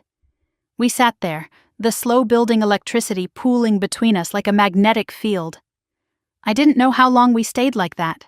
Minutes, hours, it didn't matter. Time felt irrelevant. Eventually, Liam stood, his empty mug in hand. I should let you rest, he said softly. You've been carrying enough weight to crush most people. I stood too. You don't have to go yet. He searched my expression carefully, respectfully. If I stay, Claire, I don't want you to feel obligated to host me or talk or be strong.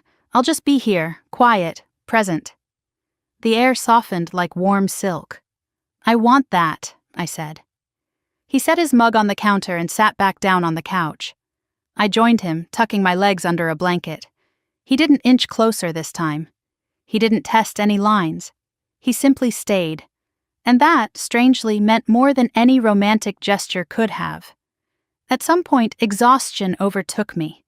My head drifted sideways, landing gently against his shoulder. I startled slightly. Sorry. Don't be, he said, his voice a warm rumble. It's okay. I let my head rest there fully. His breath slowed. My heartbeat steadied. And for the first time in years I fell asleep with my defenses down. My home quiet, and someone beside me who wasn't taking from me but giving something silently in return. Space. Safety. Presence.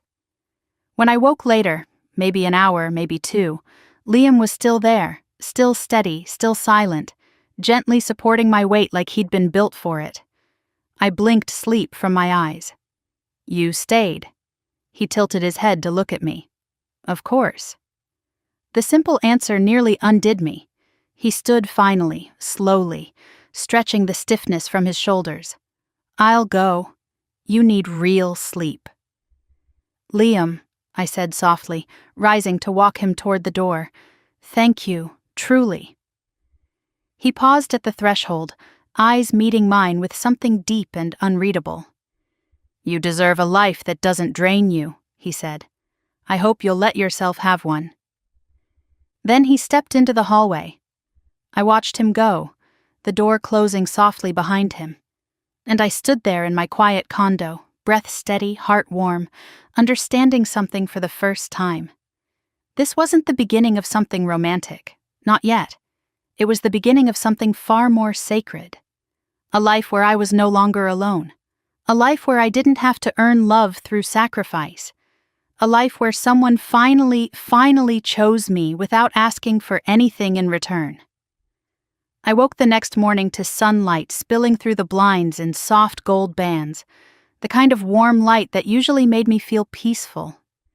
But today, it illuminated the reality that my life had changed in a single night. Quietly, irrevocably, and in a way I could never undo. For the first time in years, my phone wasn't buzzing with demands, accusations, guilt trips, or financial emergencies. The silence was disorienting. It was a silence I had always thought would feel like abandonment. Instead, it felt like oxygen. I stretched slowly, feeling every muscle that had knotted itself during years of tension. Then I padded into the kitchen barefoot, touching the countertop lightly, grounding myself in the physical space of a life that finally belonged to me. A notification blinked on my laptop. Calendar reminder, Wolf Dynamics, legal signing, 12:00 p.m. A thrill shot through my chest. Today wasn't just another business meeting. Today was the day SentinelNet stepped into a future I had built from scratch. Today my company would become a major player, not a scrappy startup clawing its way through endless investor skepticism. Today I would finally breathe easier, knowing I no longer needed to subsidize my family's chaos. I made breakfast, something simple and grounding, and ate while staring out the window at the city skyline. My condo overlooked the river, sunlight shimmering on the surface like a promise. Everything felt possible. And for once, no one was taking from me.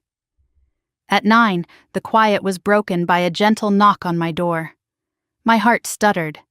But when I opened it, Liam stood there, not frantic, not overbearing, but casual in a pressed shirt and slacks, holding 2 coffees. "For the CEO," he said with a small smile, handing me 1 cup. "Extra caramel, 2 pumps hazelnut, right?" I blinked. "You remembered?" "I pay attention," he said simply, stepping inside. He didn't look around like a guest or sit stiffly like a stranger. He moved through the condo with a kind of easy familiarity that felt natural, as if he belonged here far more than the chaos that had filled these rooms for years. "You slept okay?" he asked. "Better than I have in a long time." "I'm glad." He didn't push, didn't prod, didn't ask about my family. Instead, he sat with me at the table, sipping his coffee while I reviewed last-minute documents. But every so often when I glanced up, I caught him watching me.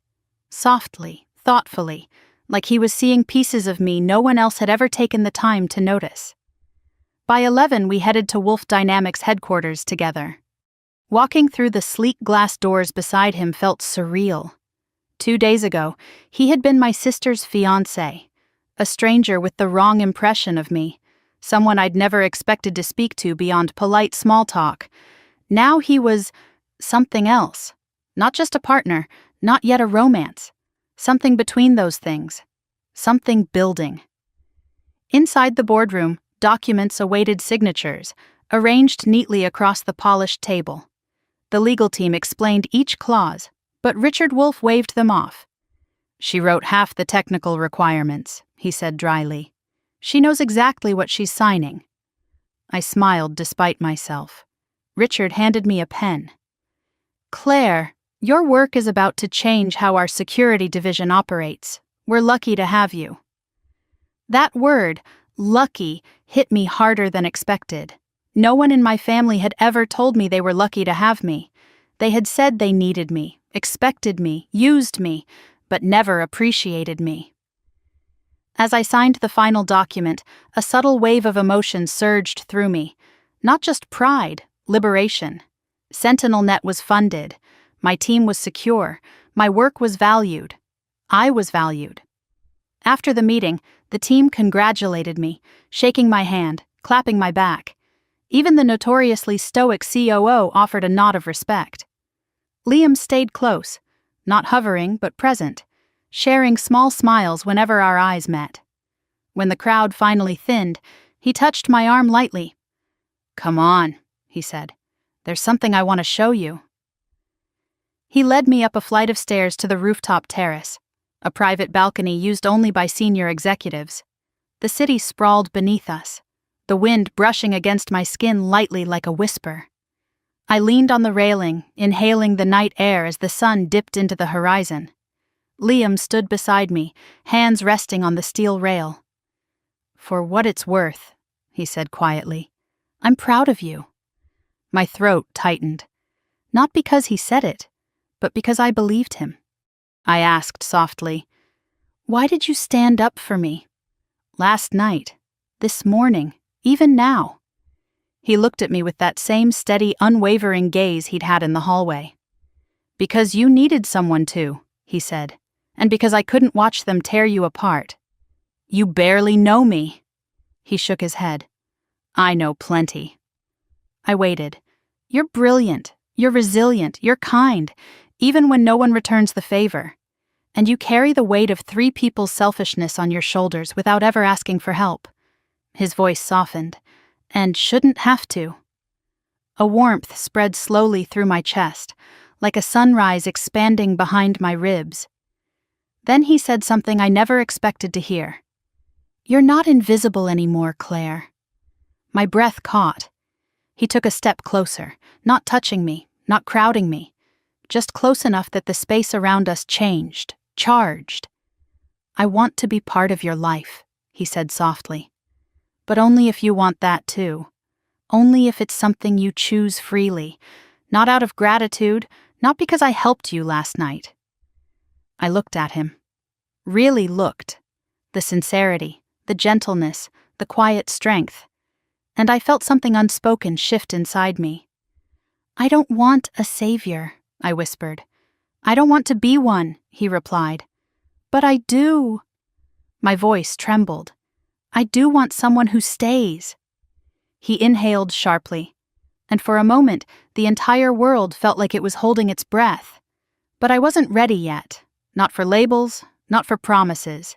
So I stepped back a half-inch, letting the cool breeze settle between us. He didn't push, he didn't chase, he respected the space. Later that evening he drove me home. He walked me to my door but didn't try to come inside. Instead he paused, hands in his pockets. "I'll check on you tomorrow," he said. "You don't have to." "I know," he said gently, "but I want to." As he turned to leave, I called softly, "Liam?" He looked back. "Thank you."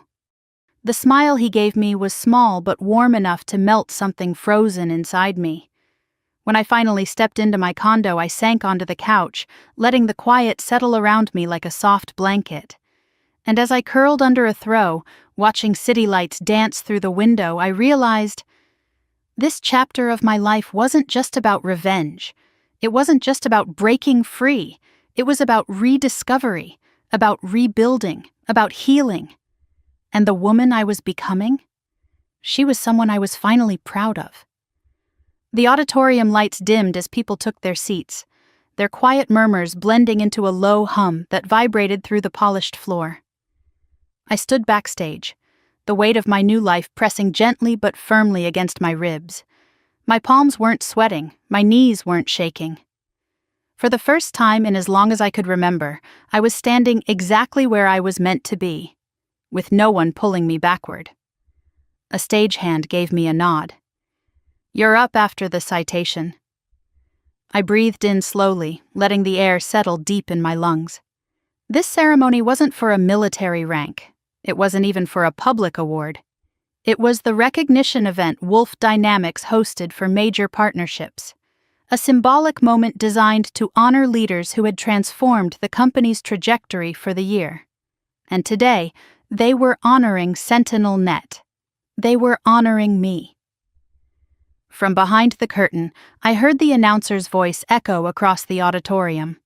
Today, we recognize a partnership built on innovation, integrity, and unparalleled technical excellence. Please welcome Claire Dawson, CEO and founder of SentinelNet. A wave of applause rolled through the room like a tide. I stepped out into the lights. For a moment, the brightness washed everything else out. Then faces sharpened from the haze. Engineers, executives, department heads, and support staff. Dozens of them, all of them standing for me. In the very front row, I saw them. My team, cheering wildly, clapping until their hands turned red. Richard Wolf, grinning like a proud uncle. And beside him, arms folded, posture relaxed, but eyes glowing with pride. Liam. Our gazes met, and something warm spread through my chest, steadying me more than any speech ever could. I approached the podium and placed my hands on either side of it, grounding myself. The applause faded into silence. "Thank you," I said softly, my voice carrying through the crisp acoustics of the room. "I'm honored, truly." I exhaled, feeling every word come from somewhere deep, somewhere honest. A year ago, SentinelNet was just an idea on a whiteboard, a dream scribbled in frustration and hope during late nights when I wondered if anyone would ever see what I was capable of. I never imagined I'd be standing here today.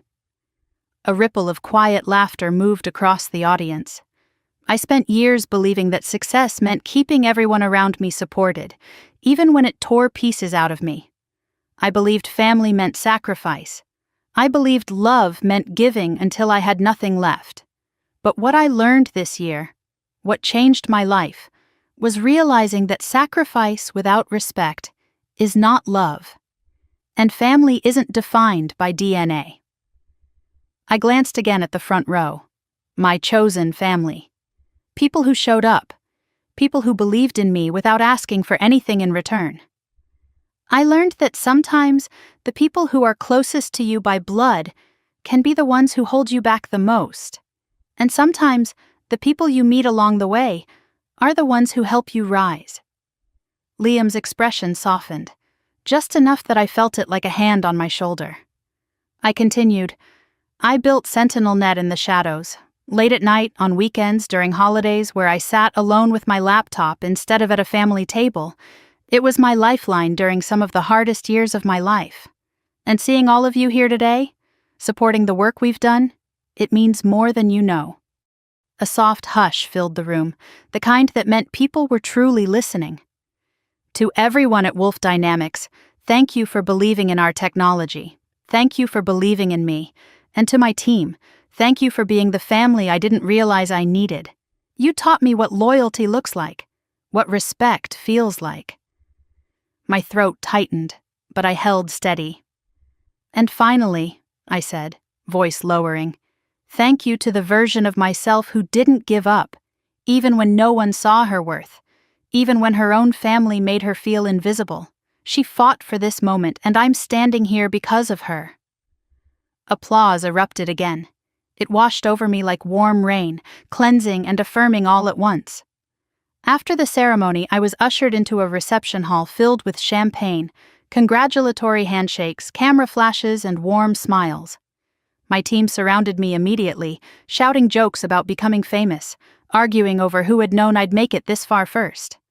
I laughed, really laughed, in a way that felt light and unburdened. Someone tapped my arm. I turned. Liam. He stood there in a tailored suit, tie slightly loosened, eyes full of something deeper than pride. "You were incredible," he said, his voice low in the crowded room. "Thank you," I whispered. He stepped closer, his voice dipping even lower. You know, watching you speak up there, watching you claim your space like that, I realized something. My heart thudded once, hard. What? I asked. That you're not starting a new chapter, he said. You're starting an entirely new book. A soft breath escaped me, half laugh, half something else. Is that your way of telling me you're proud? I teased gently. He shook his head. That's my way of telling you, he said, that you deserve everything good that's coming your way, and that I'm honored I get to walk beside you for as long as you'll let me. Warmth spread through my chest, slow, steady, unstoppable. I took his hand. I didn't overthink it. Didn't doubt myself. Didn't shrink. I just took it. His fingers curled around mine with the kind of gentle certainty that proved he wasn't here to take from me, only to stand with me. Richard walked by, raising his glass. You two planning to stay here all evening, or are you heading out to celebrate? Liam smirked. Depends on her, he said, nodding toward me. I squeezed his hand lightly. Let's go. We slipped out of the reception hall together and stepped onto the balcony. The city glowed beneath us, bright, alive, humming with possibility. The wind carried the scent of rain and asphalt, familiar and renewing all at once. I rested my hands on the railing. You know, I said softly, a year ago, this view would have felt lonely. And now? Liam asked. Now it feels like a beginning. He didn't say anything. He didn't need to.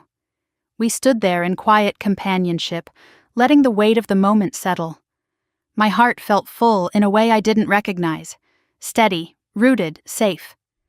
After a while, he turned slightly toward me. Claire? Yes? I'm really glad you chose yourself, he said. Me too, I whispered. And for the first time in years, I truly meant it. Hours later, alone again in my condo, I set my purse on the counter, kicked off my heels, and walked to the window. The city sparkled beneath the night sky. I thought about the girl I used to be, the one who worked until her body broke down, who gave everything to people who gave nothing back. I thought about the pain, the betrayal, the humiliation, the wine-soaked dress at my sister's engagement party. And then I thought about the woman I became, the one who walked away, who set boundaries, who built something from dust and determination. The woman who chose peace over obligation, self-worth over guilt. This wasn't revenge anymore. This was rebirth. I placed my hand against the glass, feeling the faint chill of the night. If you're hearing my story right now, if something inside you is whispering that you've been giving too much, sacrificing too hard, waiting too long for people who never show up for you, listen to that voice. You deserve more. You deserve respect, dignity, support, and love that doesn't come with chains attached. And I hope my journey shows you that walking away isn't the end. Sometimes it's the first step toward the life you were meant to live. If this story hit a place in your heart that needed light today, tell me in the comments. Share your own story, your own strength, your own moment of choosing yourself. And if you want to hear more stories of revenge, rebirth, and taking your power back, make sure you like this video and subscribe to the channel. We're building something here. A place where the black sheep finally get to become the wolves. Stay with us. Your story isn't over, and neither is mine.